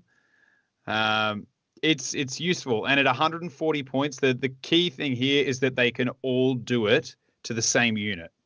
You know, it doesn't have that restriction that you often see where it's like one... You can pick, at the end of the charge phase, pick 1 unit from this battalion, or each enemy unit can only be affected by this once. Every modern can do it against the same thing if they want. Yeah, but and but even if you run the math, right, and you were like, okay, I'm going to take 8 chariots and I'm going to bang them all into a single unit. You're going to fail 1, maybe 2, but let's just say 1. That's 7. On average, that's 14 mortal wounds. That's awesome. You'll take out a model but then after that, you just die. Like no. What if they charge into a Mega Gargant? How many do they kill? How many Mega Gargants they kill? Yeah. No, don't even kill the Mega Gargant, James. Oh no, actually, do you know what? I'm not taking. That's just the 2-ups. I'm just taking. If you rolled average on, let's say you rolled an average 7 on the charge, then they take an additional 2 mortal wounds, so another 14. So you do 28 mortal wounds actually from that unit on the charge. Sorry, which is not bad at all. But then they've got 7 wounds each on a 4-up save after that.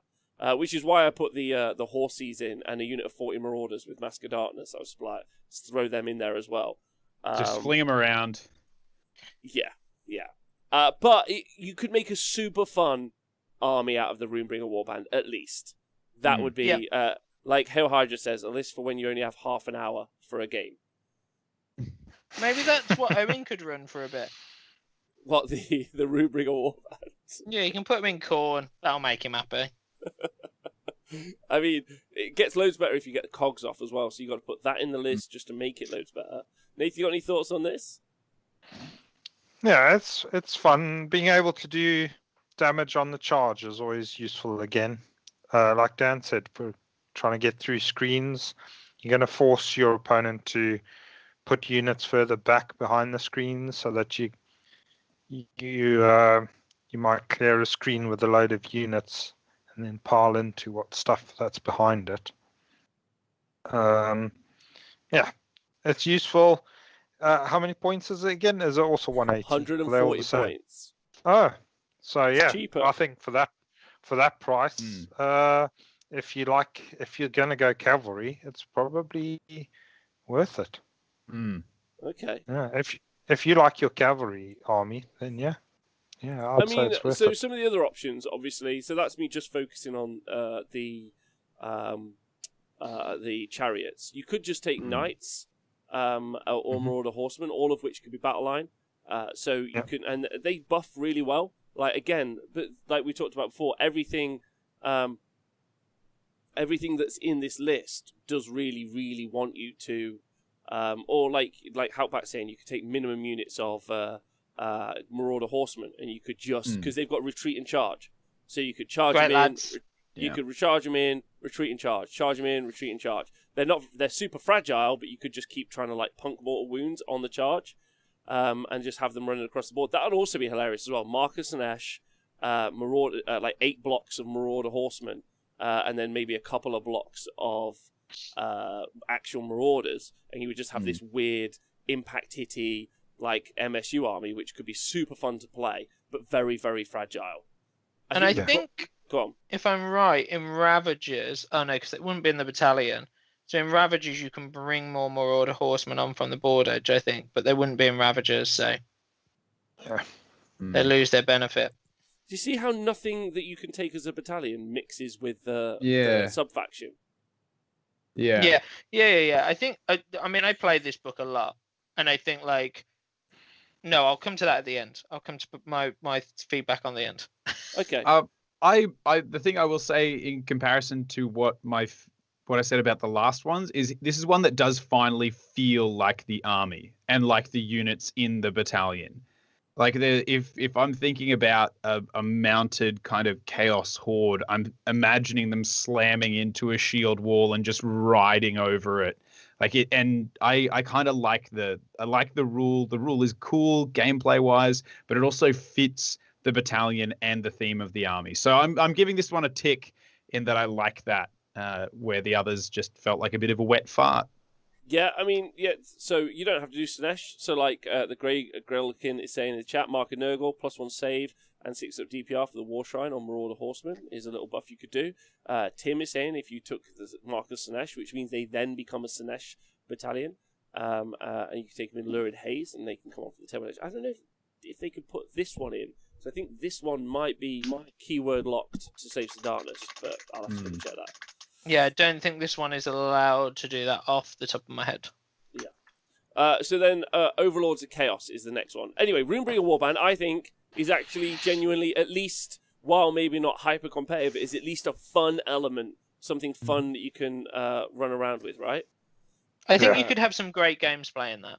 I think so. I think that would. I think there would be that occasional game. Sorry to cut you off. No. But I think there would be that occasional game where you would probably more with the horsemen than the chariots. But I think there would be an occasional game where you roll well on the charge. They've all got lances, and you go, "Oh, I did so many mortal wounds," and then you go, "Oh, and I've done 50 damage. Half your army is dead." Yeah. But it's when they hit you back. But it would be a proper dice game. Yeah. I think when they hit you back, you're screwed, is the problem. Mm. All right. Okay. So that's Bring a Warband. Super fun. Overlord of Chaos is the next one. So this is 3 to 6 hosts of the Everchosen Varangard. So this is hosts of the Everchosen. And each unit gets to replace the circle with another, allowing you to have a mix of circles within an army. So normally what you do is you pick one circle of the Everchosen. However, and then this allows you to choose different circles for the units inside of it, right? Mm. Does that make sense? Yeah. You pretty much skip this, to be honest, because that's all it does. A pre-game buff, which you could already choose, you pay 120 points to choose a different one if you want. I can't see how this is viable or useful at all. Well, I think the funny joke is here, isn't it? The thing that we talk about. So it lets you take an artifact on an army that doesn't want to take heroes or an artifact. And it also lets you low drop an army that's probably 3-drop. Yeah, it's not. So let's move on. Well, we're not meant to be. I mean, that's what we did in the review, right? It's meant to be a little bit more, see if there's anything can be done with it. I don't think this has anything to say about it, though. It doesn't interact at all. But doesn't it mean that you can sort of tailor each unit to be a slightly different thing? I don't know exactly what the circles do, but it does. This is a great opportunity. Go on. One of them makes you fly or something, eh? So you could say, well, this is my flying unit, and then this is my, I don't know if one of them makes you tankier or uglier. This is yeah. Let's do that. Okay. So if you're from the first inner circle at the start of the battle round before determining who gets the first turn, you can redeploy the Varangard with this. Okay. Number 2, if circle 2, -1 bravery for any units within 6 inches. In addition, scary circle. Yeah, a scary circle. In addition, if enemy units within 6 inches fail a battleshot test, D3 extra models flee. Very scary circle. Very scary circle. Number 3, -1 to hit rolls from missile attacks that targeting these Varangard. Slippery circle. That's actually quite useful because you can double that up with the Nurgle ability. So it's not so much a slippery circle; it's a radius of range. Yeah. You could be -2 to hit from shooting. As Varangards as heroes, do they also get the -1 if they're next to other units? Yes. Okay. But then But in this, they wouldn't be heroes, so you would have to have a hero nearby them. However, does that make sense? They would all be -1 to hit and shooting, which is actually so you'd have -2 Varangard to be shot, which is kind of interesting. Number 4, in your hero phase, pick 1 terrain feature within 3 inches of any unit of your Varangard. Each enemy unit within 3 inches of it takes D3 mortal wounds rolled separately for each unit. Pretty underwhelming. Demolition circle. So then, the number 5, reroll hit and wound rolls for attacks targeting hero or monsters. Okay. Number 6, +1 damage on the charge, which would double up quite nicely with the Nurgle ability for you to any 6s to wound. Again, if you're wholly within range of the general, any 6s to wound are going to cause that damage to be another +1 damage. So you could basically effectively be if you charged that combat phase, you could be adding +2 to the damage profile of melee attacks. Okay. Does that make sense? Yeah. That's good. I mean, it would be, especially if you used Varangard and used their a once per game ability to pile an attack twice, because that would still be a turn that you've charged, So then you'd be having loads of opportunities to proc that. If you gave rerolls to hit into wound on the Varangard as well, you'd be getting like a lot of attacks through to try and proc that. I don't know if all that's worth it, but maybe. So then number 7, at the end of the combat phase, if your Varangard unit destroyed an enemy unit, that Varangard unit heals D3 wounds, which is really bad. And then number 8, your Varangard can fly. So I don't really know how I would, I feel like I would always choose the +1 damage on the turn you charge. And then maybe if I was moving stuff around, I would change to -1 to hit rolls for missile attacks. Would be the way I would move them around, right? I wouldn't... But wouldn't you want, maybe a small unit, give them the fly, and then all the rest of them are going to be -1 to hit, and then at least you've got a flying unit that can go and threaten the backfield? Maybe, but, Marauders pseudo-fly. I think someone had put it in chat as well, so... But why would you want to take Marauders? That's a great question. Grody Woti, I think, had said so.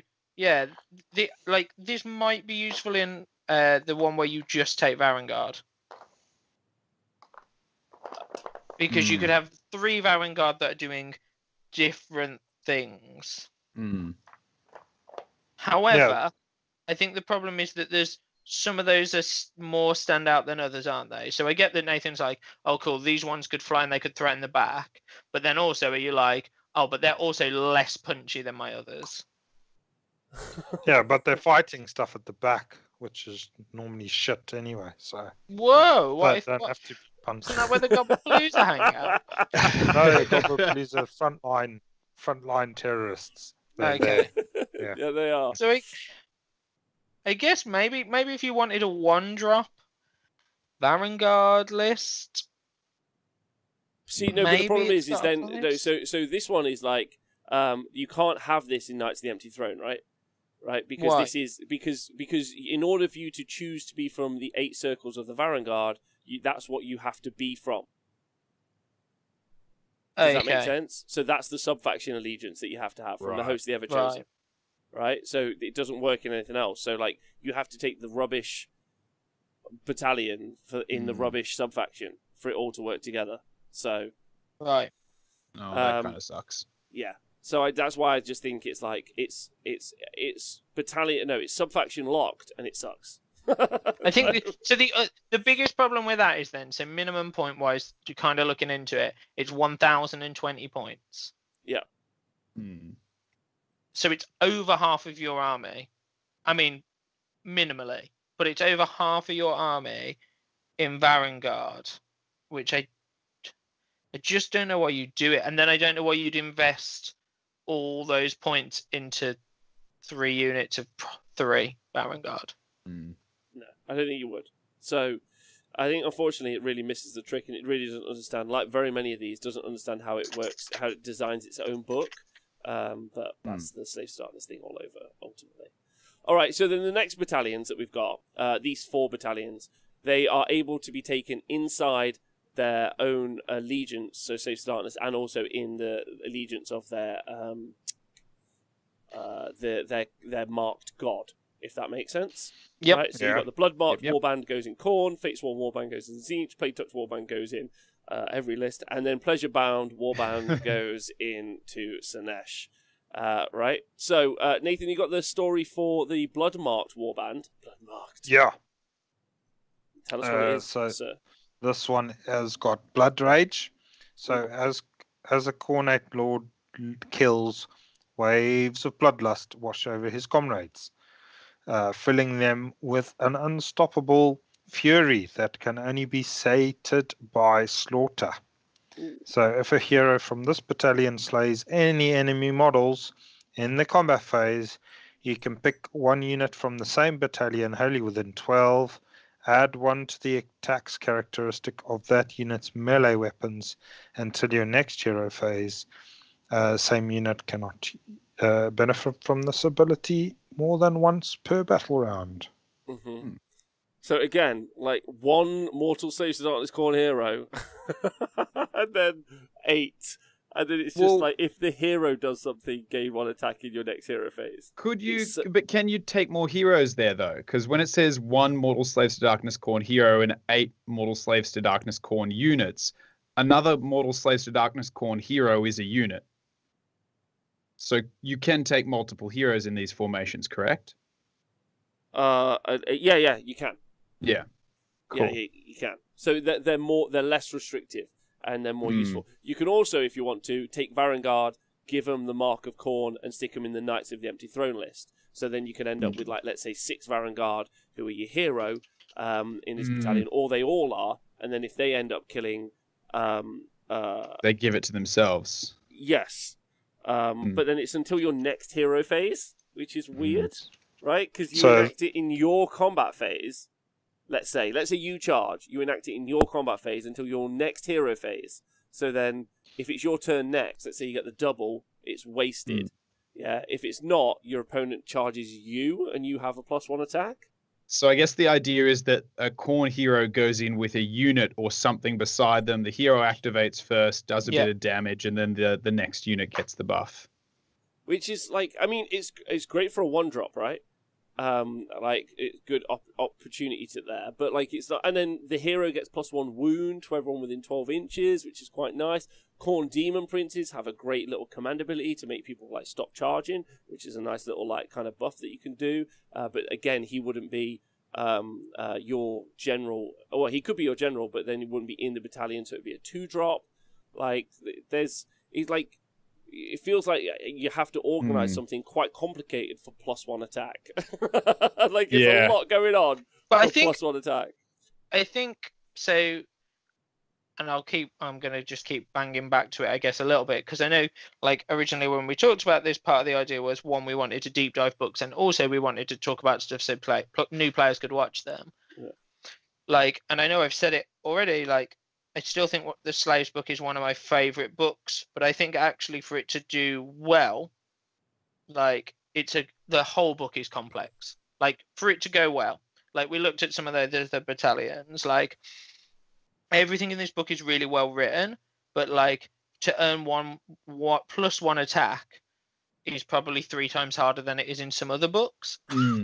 Yeah, and it's cost you 180 points. And it's temporary. And you have to play Khorne. I mean, that should be enough to put you off the first I think that's the worst part of it all, is that I mean, it's not a bad ability, it's not a bad battalion, it's okay, but you got to play Khorne, and just that's tough. And Khorne stops people charging. I know we talked about that ability, but like, there's just a bloke going blood for the blood guard, and people are like, I'm so bored, I can't even focus.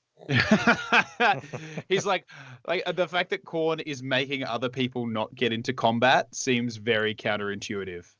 Well, so it also happens in the combat phase as well, because you also think, okay, well, I'll go play it in the Blades of Khorne book, and I'll use the Blood Tithe to activate in the hero phase. Well, that isn't gonna. If you kill something in that hero phase, that isn't gonna help you in the next combat phase, because that would be a way to try and like double up, right?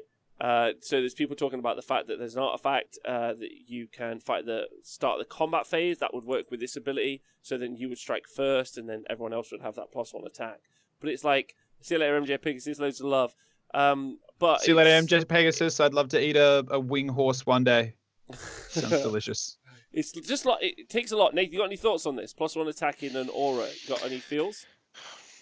Well, yeah. I mean, it's a bit situational, and I think if you're trying to make something fancy happen with Varangard and all of that sort of stuff, it's probably not gonna. It's gonna be a bit of a nightmare trying to make it work. I think if you just take some Khorne dudes and you just go and fight, and if it happens, it happens, and then that's nice. If it doesn't happen, then your hero's been a bit of an asshole and he needs to fucking pull his finger out. But I mean, yeah, if you take a Chaos Lord on Karkadrak and make him a Khorne guy, and off he charges, and he's got some knights with him, or something else that might fight in Khorne, and then he can just say, look, I've killed something, you lads fight a bit better. They're going to fight well anyway because they're Khorne, so I don't think it's a complicated one, but then it doesn't have to be because it's for the corn guys. So they're just there to have a good time and have a fight. So. Wow, destruction players calling out the corn players. You guys have hit a new low. No, I'm not calling them out. I'm saying I can relate to you. Let's do it together. I think looking at it, and we can talk about artifacts that let you go first in the combat phase and all of that as much as we like. At the end of the day, you have to invest a crap ton into making this battalion get the benefit of what you pay for in this battalion outside of a 1-drop. Well, so you can take a marked Khorne War Shrine, so you get that buff. But the other buff that you're looking for, that Chaos Sorcerer Lord, you can't put in here, which is also an issue as well. But yeah, anyway, it's at least fun. You can put everything. With all of these, you can put something in, and that +1 attack just doesn't give you a lot. So it's hard to really That's what I feel a lot of these battalions. And James, I will push back on you and say that I don't think that this battle tome is actually that well written structurally. It feels like 2 different battle tomes. It feels like a bunch of battalions written for a book that's completely different. And then I agree with you, like the top half, if you will, so like the allegiance, abilities, battle traits, and sub-factions all make these really identifiably unique armies, which is awesome. Yep. Right? And then the battalions just are completely disconnected. Yeah, which I guess I'll get to when I do my own personal summary at the end, because I think that probably links to what you've just said. All right, sweet. All right, well, next one, Fatesworn Warband. Nathan, tell me, narrate to me. The Scions of Change. Tzeentch's sacred number is 9. Fortune favors those of his followers who adhere to it. 9. At the start of your hero phase, you can pick 1 unit from this battalion that has 9 or more models. If you do so until the end of that phase, that unit can attempt to cast 1 spell and attempt to dispel 1 ender spell. It knows the Stolen Sting spell. The Stolen Sting, with the garbled cascade of changing incantations, the caster warps and blunts the enemy's blades. Stolen Sting has a casting value of 7. If successfully cast, pick 1 enemy unit within 18 of this caster and visible to them. Worsen the rend characteristic of that unit's melee weapons by 1 until the next hero phase. It's a lot. A unit cannot be affected by the spell more than once. So you get to take 1 Slaves to Darkness, Mortal Slaves to Darkness Tzeentch hero, and 9 Mortal Slaves to Darkness Tzeentch units. And they can be part of the Tzeentch faction and the Slaves to Darkness faction. And you have to keep all of those units above 9 models and then cast a spell on a 7-up. To make that happen. And then once you've done all that, you're like, oh my god, you've done it. They're like, I have. And they're like, what have you done? It's like, actually, you've got -1 rend now. You ignore that. They'll be like, is that it? Like, not like, I can't charge. I can't pile in. Like, you haven't taken all of my save away from me. Like, what is it? 2 CP for every command ability? They're like, no, you can't have +1 rend. Like, which is kind of a shame, because I remember Fatesworn Warband in its original kind of version gave everyone within it, I think, a 6-up DPR. Yeah. And that kind of made sense. The only thing I'm going to point out here first of all, it's themey, and I like it. I like that it's in with the theme of the army, just like the Khorne one. We're finally getting some War Scroll Battalion abilities that feel like they suit the playstyle of it. But I have a problem with some wording in here. Now, just go with me on this one, I swear. The spell is called Stolen Sting, but it's not. It should be called Lost Sting. Because if you steal something, you take it from them, and then you have it. If this spell took a rend off it and then gave it to the unit that increased the rend of the unit that stole the sting by 1, I'd be fine with it. I'd be like, great, you have stolen my sting. My sting has been thoroughly stole. But because they just lose it, it should be said like lost sting or Barnabas's blighty blunting. Like, there are a million different names that this could have, but stolen sting, I'm sorry, it's a lie. And I would like justice for magic. Yeah, the aloe vera application, any of them would have worked. Yeah. So you made a really good point there, Dan. Yeah, I agree. Like, you're doing a lot. I mean, the only thing that maybe you want is that Tzeentch keyword on all of your characters, like all of your units. Sorry. So you don't want the Nurgle, the Khorne one. You want that Tzeentch keyword on all your guys, and that's kind of the army you want to run. That kind of makes sense. Obviously, you could also implant this. Into Tzeentch, which is kind of interesting because then you get access to the spell lore. And that means that you've got some pretty kick-ass spells as well. And then you could take the Fatesworn Warband and you could put it into Kabbalists. So you would have these kind of like buff... Oh, no, sorry, not Kabbalists. Not Kabbalists. Ignore me, sorry. I was going to say... So you put these into Tzeentch. Sorry. And then you don't get to make access to any of their sub-factions. So you bring it back out of Tzeentch. And then you put it in Kabbalists. And then you think, it's not really worth casting these spells. I don't really know what the situation is here. And then... the other guy who's playing Chain Shows down the road is like, I'm finished. I've won. This is fine. Have you heard about these things called pink horrors? So Howbat says one of the things, obviously, if you get Tzeentch, you've got a 5-up ignore against spells, optional 5-up ignore if you're playing Enslaves to Darkness, which is kind of cool. And it means you could be in Kabbalist and you could try and throw some other spells around and move them a little bit more and do some funky stuff. I don't know. It's just... doesn't really do much, especially with that, like the rend worsening. Like, what's that? What do I want that for? Who am I trying to like save? Do you know what I mean? Like, give me Geminids. Might as well to hit or something. Like, give me 2 extra endless spells. Give me Doomfire, Doom, and Rift for free. Just let me cast that. Yeah, give me something. I don't know. One guaranteed cast a turn while everyone's at 9, like. Or like, or if it was a case of if there's 9 or more in the unit, you get +1 to cast. If there's 18 or more, you get +2. Like, this isn't at this point in time. This isn't for 180 points. It's not really a benefit because it's not like your heroes become wizards that can cast this spell. You need to have units, and they need to stay at above 9 to get any benefit from this battalion. Yeah, that's true. I mean, you do. It just means if you're taking a unit like a big unit of Chaos Warriors because you want them to be super tanky, now those Chaos Warriors can basically give themselves +1 save against a unit. Yeah, in their rend. So yeah, it's not terrible, but is it worth 180 points? Is it? Yeah. Well, that's debatable. Also, it's called the Fatesworn Warband. How is that helping them survive with Fate? Where a 6-up DPR is like, oh yeah, cool, they can see their death and so they can dodge it. This is like, you become a wizard, Harry. What if? Okay, let me float this by your way.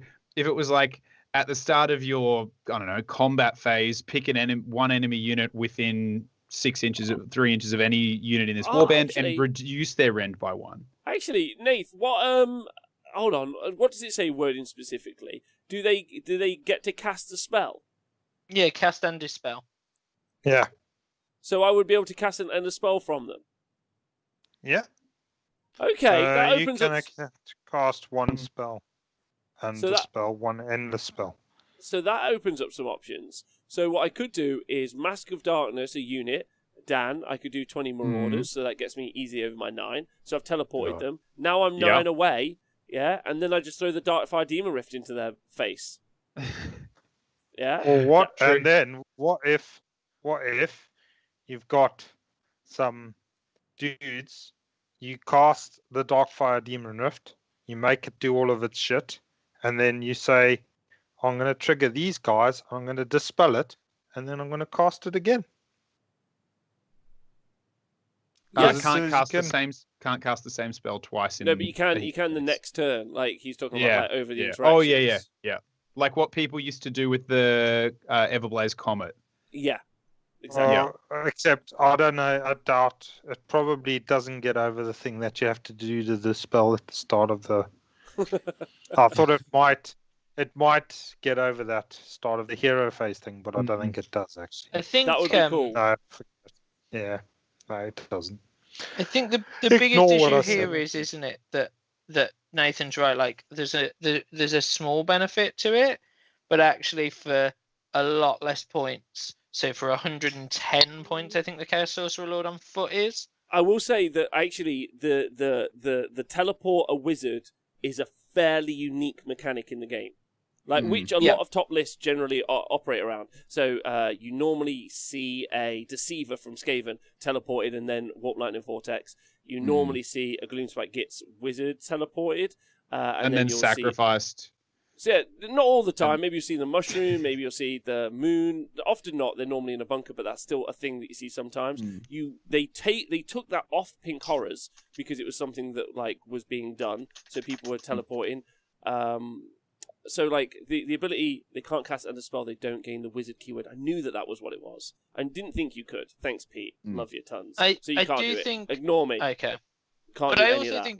I think the biggest issue for me is that in the Slaves army I ran, I would have basically, so on the first turn, because of the band I played, one of my wizards would be my key hero. He'd bring on his 10 Marauders. Yeah. That would be his jazz. He'd be the hero that turn. He would poof across the board and throw a pendulum at people. He was an 110 point pendulum bomb. That's all he did. And in the games it didn't go off, like he didn't teleport, fine, I had a wizard for longer. He did teleport, he didn't throw out pendulum. Like, unless you focus those Chaos Sorcerer Lords, they're not too bad at surviving.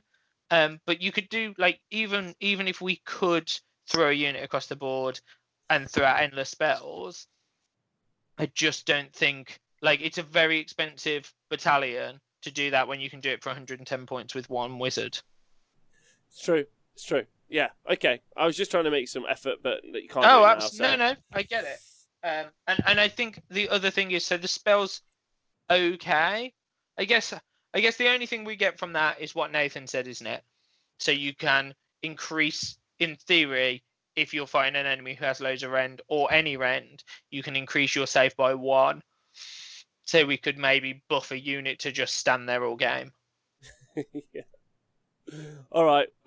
Okay, so next up is the most used and famous one, the Plague-Touched Warband. Nathan, do you want to give us the intro? So the abilities for this is Grandfather's Favor. The blessings of the Plague God prime these warriors with bile swollen physiques that are ready to explode in torrents of foulness when struck. If the unmodified wound roll for an attack made with a melee weapon that targets a unit from this battalion is a 6, the attacking unit suffers a mortal wound after all of its attacks have been resolved. In addition, in your hero phase, you can pick one unit from this battalion and one enemy within an inch of it. If you do so, roll a dice. On a 3+, that unit suffers D3 mortal wounds. You get to take 1 mortal Slaves to Darkness Nurgle hero, and then 7 mortal Slaves to Darkness Nurgle units. And there you go. It's part of the Nurgle faction and the Slaves to Darkness faction. So this is one of the most taken Warscroll battalions, maybe out there. Like he's up there with Change Host. When Nurgle first released, you saw it everywhere as well. Like when Nurgle got their very first book, because this was still in the Everchosen book. Yes. And it was plucked out of that and put into that very quickly because its rules were different, but it was still just as strong. It works. It really keys in super, super well with the rest of the book as well, with the Slaves to Darkness book, because obviously it's an almost predominantly combat army. In fact, pretty much everything is combat focused. So you're going to be in a fight. So this just gives you the ability to get a 1-drop, useful. It's got really free stuff. So 1 Mortal Slaves to Darkness Nurgle, then 7 units. So you don't. You also don't have to. You don't have to go as like broad as 9 as you would with, let's say, Tzeentch. And then basically anyone who's fighting you is going to get hit, even if you die. If you die. So like, that's useful. It's just So it's so good. It's taken in loads of lists. Seen on Varangard, obviously in Knights of the Empty Throne, but also seen on blocks of 15 Chaos Warriors. They get given rerolls to save by a Chaos Sorcerer Lord who we talked about previously. They're just stuck on an objective, and someone's like, right, I'm going to try and beat that unit off the objective. They're like, cool. You're going to hurt yourself a ton, They're going to be immune to battle shock because I'll spend a CP or whatever it might be. Like, and then also they're going to reroll their saves, so they're tanky. So like you're getting so much value out of that, like that immovableness of them, and you want that. And then some of the units that are out there that do a lot of attacks, let's say witch elves, plague monks. I mean, even Mortec have a lot of attacks. Ultimately, they can have 3 attacks each. That's 90. Let's say you got 30 Mortec. That's 90 attacks that are going in. So they could take 10 mortal wounds back potentially. And not kill any of them. Just take the wounds. Yeah. So it's just really, really good. It's like, and what's interesting about it is unlike the other 2 that we previously saw, it doesn't require you to do anything. You just turn up, and it's like, right, you hit me, I hit you. Yeah, I hit you. Yeah. And then also, like, it's also keys in with, obviously, the Nurgle keyword. We talked about what that gives you. The general gives them a -1 to hit aura from shooting. So it kind of gets you a little bit safer from shooting, which is super useful. And then it means you're going to get in the fight, which is applicable to this. It's just really good. And, like, you look at this, 180 points for this ability versus 180 points for the others. Like, you don't do anything for it. You just stand there. It doesn't, you don't need to meet a requirement to then get the ability to cast a spell that you then need to cast. Yeah, absolutely. It's just really good. As Tim is saying in the chat, it allies well with the Lord of Blights onto 14 Marauders, making them -2 shooting. So that's from his command ability that obviously you can use. And then with the Slaves to Darkness buff, you can have a unit of Marauders that are -3 in the shooting phase, which is just stonk, obviously. And you're going to take... It's just really good. I don't think we necessarily need to talk about it loads because it gets taken all the time. But I guess really the reason as to why it's taken all the time... Like Nathan, 15 Warriors of Nurgle would have a 4-up rerollable save against a unit of Grots. Could you see a unit of Grots hurting themselves quite a bunch on this Plague Touch unit?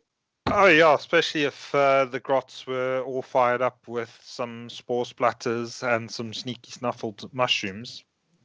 You'd see lots of dead Grots, and all the Chaos Warriors would be dead as well. But yeah. But there's the bonus, right? Like they lose their unit, which they're planning on doing, let's say, or there's nothing they can do to do it. But just for turning up, you also get hurt. Yeah. Like, which is... I mean, I played against it when it was in the Ever Chosen book, whatever it was, and it was terrible. My angels just, punching themselves in the face whilst they were punching those Nurgle guys in the face. And for some armies like them, it's just horrendous. Yeah. It's really, really strong.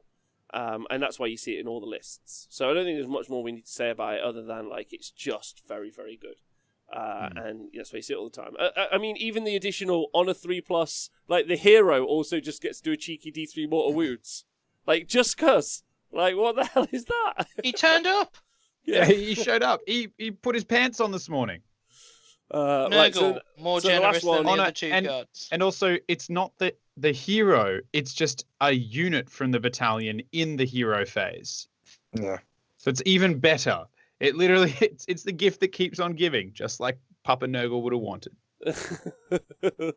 Right, well, so the last one is Pleasure Bound Warband. Nathan, you got the narrative intro for this fella? I do. It's on the next page. So this one, abilities are Perverse Yearnings, as you do. The sight of inflicted torment sees these decadent warriors surge forth, eager to give and receive the gift of agony. Sounds about right. If a model from this battalion is slain in the combat phase, units from the same battalion can move an extra 3 inches when they pile in until your next hero phase. You can get to take 1 Mortal Slaves to Darkness Slanesh hero, and then 6 Mortal Slaves to Darkness Slanesh units. And they become both part of both factions, Slanesh and Slaves to Darkness. So if a model from this battalion dies during the combat phase, units from the battalion can pile an extra 6 inches until your next hero phase. What to say about this? Slaanesh get run and so they get reroll runs and reroll charges, and they also get exploding sixes. So there's an interesting combo. The only combo I can think of: Unit of Varangard, Knight of the Empty Thrones. They've got the Grasping Plate, which is if you're within 6 at the start of the combat phase, you can pile in. So that's that thing that we talked about previously, where you can organize. So you don't. It's the good pile in from 6, so that you don't have to have charged to do so. You could send if you wanted to, you could be a bit cheeky. You could send in like 10 demonettes, let them charge, let them die, and then you could add 6 inches to that pile-in, so you could have a 12-inch pile-in on the unit of 3 inches. 3 inches, sorry. How do you mean? Doesn't this let you pile in an extra 6? No, extra 3. Oh, okay. For a maximum of 6. So 9 would be a pile-in, which is still pretty righteous. Is it an extra 3 to a maximum of 6? No, it's an extra 3. So if a model from this battalion is slain, units from the same battalion can move an extra 3 inches when they pile in. Yes. So if they're piling from 6 away plus 3, they've got 9. So yeah, a 9-inch pile-in, which is fun because you can effectively run if you wanted, like because you don't you can run and still charge with the Grasping Plate, which is some rules interaction for you, and then you could have a 9-inch pile-in. So you could do some funky. So you could take a giant unit of Varangard, and then any 6s that they have to hit would cause them exploding hits, which is kind of interesting. But other than that, I don't know what that extra 6-inch pile-in really gets you. You don't have any flying units. Your scariest units, like Marauders, being able to make sure they get every single one of their attacks in is quite useful. Right? Yeah, that's the only thing I could think of. The whole way through, everyone talking about it, I was like, the only thing I can think is if I've got 40 Marauders fully buffed, so they're rerolling hits, rerolling wounds, and there's 40 of them, so they're 3s to hit, 4s to win, -1, 1 damage. Like, if they're fully buffed, I want all 40 in. That's it. That's the big one I can think of. But that's not really much reason to take the whole Pleasure-Bound Warband, right? I mean, 6 exploding 6s as well on the Marauders would be cool, but yeah, like it's a culmination, isn't it? If you're really after the low drops as well, then maybe where this might be useful though is go with me because we're about to see new Slaanesh stuff dropped, and it clearly has mortal Slaanesh in it. Maybe we're going to see the return of the Pleasure-Bound Warband and have its day in the sun, because that'll be the way to get the shard pokers and the ridey stabbers and the whatnot into a slave's army by putting them in a Pleasure-Bound Warband. Well, so like Owen is saying over on Periscope on Twitter, that you could obviously already use. Also use this on Archeon. Still a thing. It's still a thing, I know. Yeah, you could use this on Archeon as well, obviously. So an extra 6-inch, a 6-inch pile-in, or sorry, an extra 3-inch pile-in on Archeon wouldn't be bad if you wanted to. And also, because he can go in the Pleasure-Bound Warband because he is a mortal Slaves to Darkness hero. Yeah. And then if you wanted to, you could, of course, take a Keeper of Secrets with this as well. If you could get that in Battalion plus. Is he mortal? No, but you could add. Sorry, you could go for Slaanesh. Sorry, you could take this battalion into a Slaanesh faction. You could take a Keeper of Secrets outside of the battalion, but in addition in your army list, and then you can pile and attack twice. So there we go. So that would be a cool thing, I think. But unfortunately, not the Well, there's lots of little tricks you can do with extra pile-in, but it's better on like eel-sized bases. Like it's better on like things with fly that can pop over the line. Yes. Yeah. Or on Sisters of Slaughter, like those little 25mm bases. It's much better on smaller bases, depending on what you're wanting to do though. Like if you're like wanting to like pin units in, then it's super useful. And pin a bunch of stuff back, I guess. I find it quite useful because I run Blood Gullet with my Ogre Maw tribes, and they've got the command ability or general trait, whichever it is, that lets you pile in an extra 3. It's really useful in that instance when you've got, say, models of Gluttons and units of 9 and 12. and with the big 40 mil bases, and you want to get them all in, like, and loop around and hit characters that are hiding behind lines, like that's kind of useful. But it's pretty situational, and I find it, again, it's more useful on big hordes of large base models where I want to get everybody in. And outside of Marauders, I don't really see anywhere that's helping in this.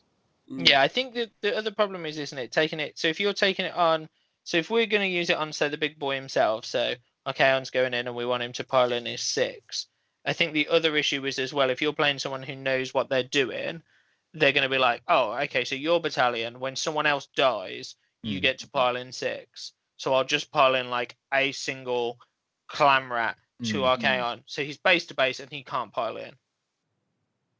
Yes, I think what you're trying to do is you're trying to use the movement phase quite well for not a lot that's doing anything, I think. But also, I mean, Marauders charge further than most models in the game. Like, they shouldn't need a 6-inch pile-in, or you're having a bad day. That's true. Oh, I don't know. Remember when we saw the ones that couldn't take out the goblins with their nets at the last TTS event, and they spent like 3.5 turns killing 1 unit of stabbers. And the nets weren't even involved in the first turn. So just to put it out there, that extra 3 inches could have possibly helped him. But why is that? What do nets do? Nets just stop you from being able to win. Okay, excellent. Yeah, that's the rule. It's just like you cannot win the game while your opponent has any nets left on the board. So overall, what do we all think about the battalions going in? Like, it feels like they're not quite as they're not quite as fun or engaging as some of the battalions we've covered in the past. And I'd argue that they even feel a bit lazy. They really don't seem to sync in with the book particularly well. Yeah, they're expensive, aren't they, for what they are? Mm-hmm. Disappointingly, like I've read this book a few times, and it's up there with the next army that I want to play. It's balanced between two, but I think a different book has won my heart. But every time I read it, it's a shame that the battalions are the least exciting part of this book. And I mean, that's not to say that there's not a lot. There's a lot of really awesome, interesting, and exciting stuff in the sub-factions, in the things you can do, in the fact that Marauders are amazing, despite the fact that they look like a watercolor picture on a Fabio novel. But the battalions, which I think should give it so much character and so much flair, are the ones that I'm like, they don't do anything really exciting or different or unique or get me excited to build an army around them.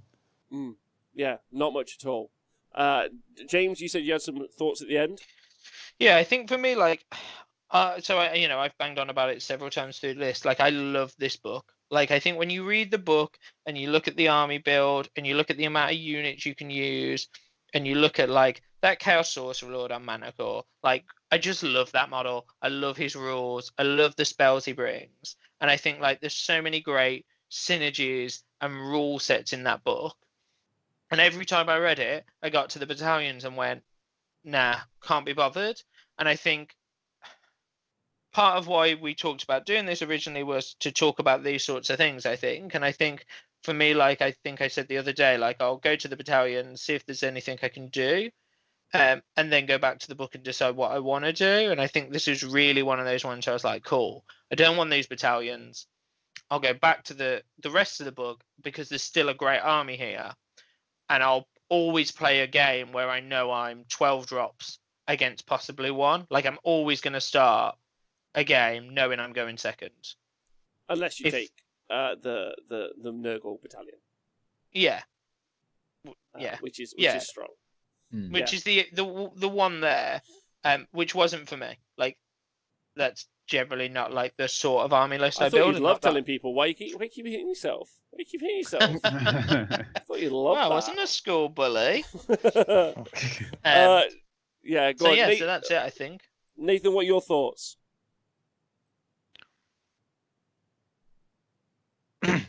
I don't think the battalions are that bad. I mean, they aren't very... Like, there's no... Well, I mean, the Nurgle one is pretty good, but they're not like over the top like some battalions There's no change host in there, is there? So, but for me, they're all just a bit expensive. Most of them. I like the chargy one actually. I think that one's the cavalry battalion. That's all right. And that one was cheaper, wasn't it? So it was. That one's about right. I think a lot of the other ones could drop down to that sort of level of price, and you could just write lists and use those, whether they're worth the points or if you want the more bodies. I think the thing is that there's so many war scrolls in the book that you could maybe search around and find something small. Like there is a chance to activate somebody to fight again for a second time, isn't there? So yes. As a command ability. So some of those suddenly become a bit more interesting if you can make that happen. So, but it's like Dan was saying, it is quite a cool book to look at, tempting one to play with, just because there's a wide variety of things in there with some fairly some interesting stuff and not a lot of like overpowered stuff. Yeah. So yeah, fair points. I like the Slaves to Darkness book actually, and yeah, I wouldn't be too upset by those battalions, but I think there's just a disconnect. And not that they are a bit pricey. Yeah, not that I think the battalions are like bad necessarily. There's just a weird disconnect. Dan, have you had your say? Did I ask you already? Yeah. I already said, but I think the last thing I'd say about them is that none of them are bad per se, but they're just very overpointed. So it's easy to skip them. Like it's not like do I put it? And like you're tossing up between the cost benefit. It's just like it just costs too much. So you're like, unless you're looking at maybe the Cav one or the Plague Touched, you're like, there's not really, I don't get anything more from it than I lose out in having 180 points more models. True. All right, cool. Well, Twitch chat, what do you all think? Dark Zion says it seems to me like battalions are either just absolutely useless or troll meme MPE, with a few exceptions of exceedingly powerful shit. Yeah, it looks like the slaves, the book have bland battalions, and the Slaves of Darkness are the ones. It's Chump Hammer. And then Hail Hydra says, battalion's not good, but you buy all the knights and chariots, turn the metal up to 11, and you win or die. Which I can get on board with completely. I'd have preferred ride or die, but other than that, I'm fine. Well, that's it for today's show. That's all we're going to be talking about today. Don't forget to join us next Monday for the Stonks. Maybe at some point between now and then, we obviously are going to get the FAQ, so good news on that front there. You guys got any plans this week? Nathan, got any Warhammer plans? No, probably just carry on painting up me War Stomper. Nice. My twin old net. So, and yeah, that's about it. I mean, there's still no games, so sad times, but hopefully sometime soon. 4 to 8 weeks, according to the government, so not long. Dan, what about you? Staring at the mailbox, waiting for the next fix of plastic crack to arrive for my veins. Oh, nice. Okay, it's going to be James, an intense week. What about you, buddy? I'm going to try and finish painting my Rohan. That's, I think, probably my aim. I don't think I'll probably finish them all, but I've managed to almost finish another 6 riders tonight. Okay, good job. And then I think the only other thing is I'll probably play some more online Blood Bowl.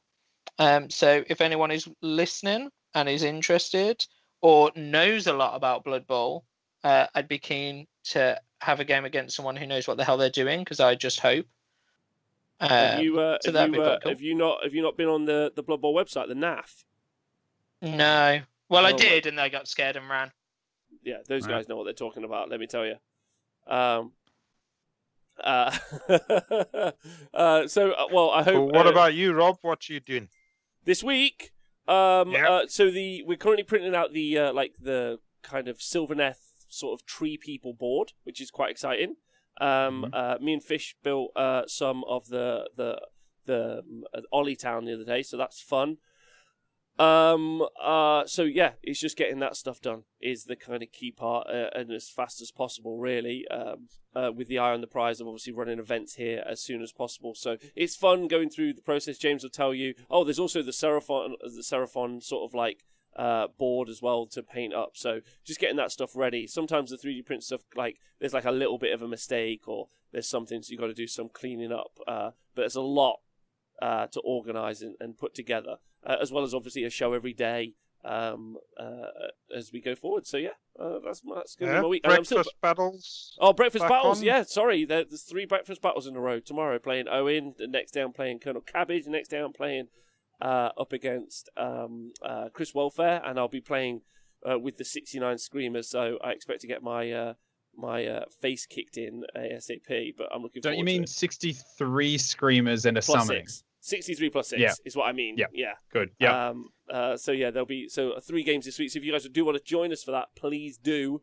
I'm looking forward to that. Also, some really fun stuff. If Age of Sigmar are interested, Wednesday I'm going to be talking to Pask, who's been organising this team event, which is a TTS team event. It's got like that's done in group stages. It's got some pretty well-known players we talked about earlier today. Thursday, me and Owen are going through all of the lists for GoldCon, which is Simon Hall's event over in Australia for Age of Sigmar in real life. So there's a lot of Age of Sigmar stuff coming on the show this week, which is fun. Thursday we'll be talking about the Plague Marine book, Death Guard book. So it's just generally a great week on the show. Hey Nath, how are you feeling about the Death Guard book? Yeah, Nath, how do you feel about 3 Warlord traits on Mortarion? What are your thoughts? That guy sounds like a bit of a douchebag. Old Mortarion. What I like is in 40k Death Guard as a rule, their battle trait is -1 damage, -1 damage to all of their units, right down to a minimum of 1, which the Seraphon have. And what's hilarious is it's the 40k community are tearing their hair out about it. They're like, what the hell? And we're like, that's not even the best sub-faction you can take for Seraphon. That's the narrative side of the army. Wait till you meet the other side. Yeah, it's interesting.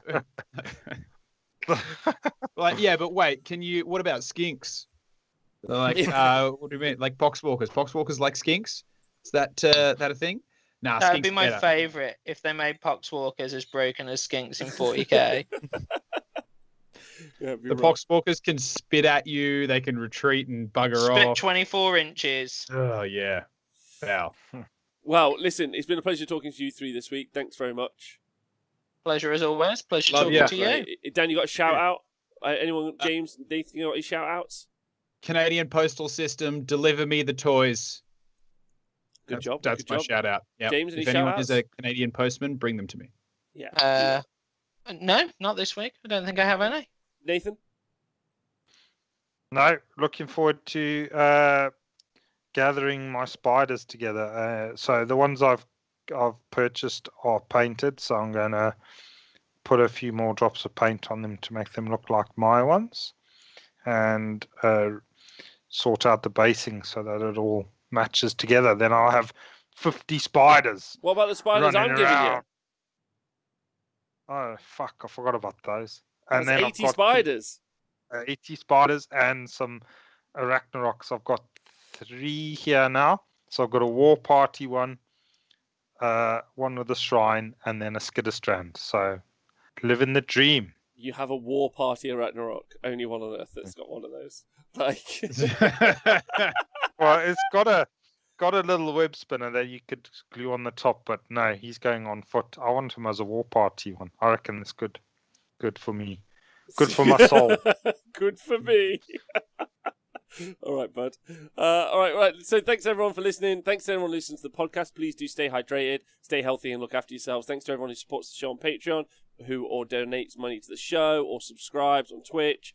Any of those things are really appreciated. You're all brilliant. Look after yourselves. Have a great day. Thanks for being on the show. We'll see you guys soon. Bye.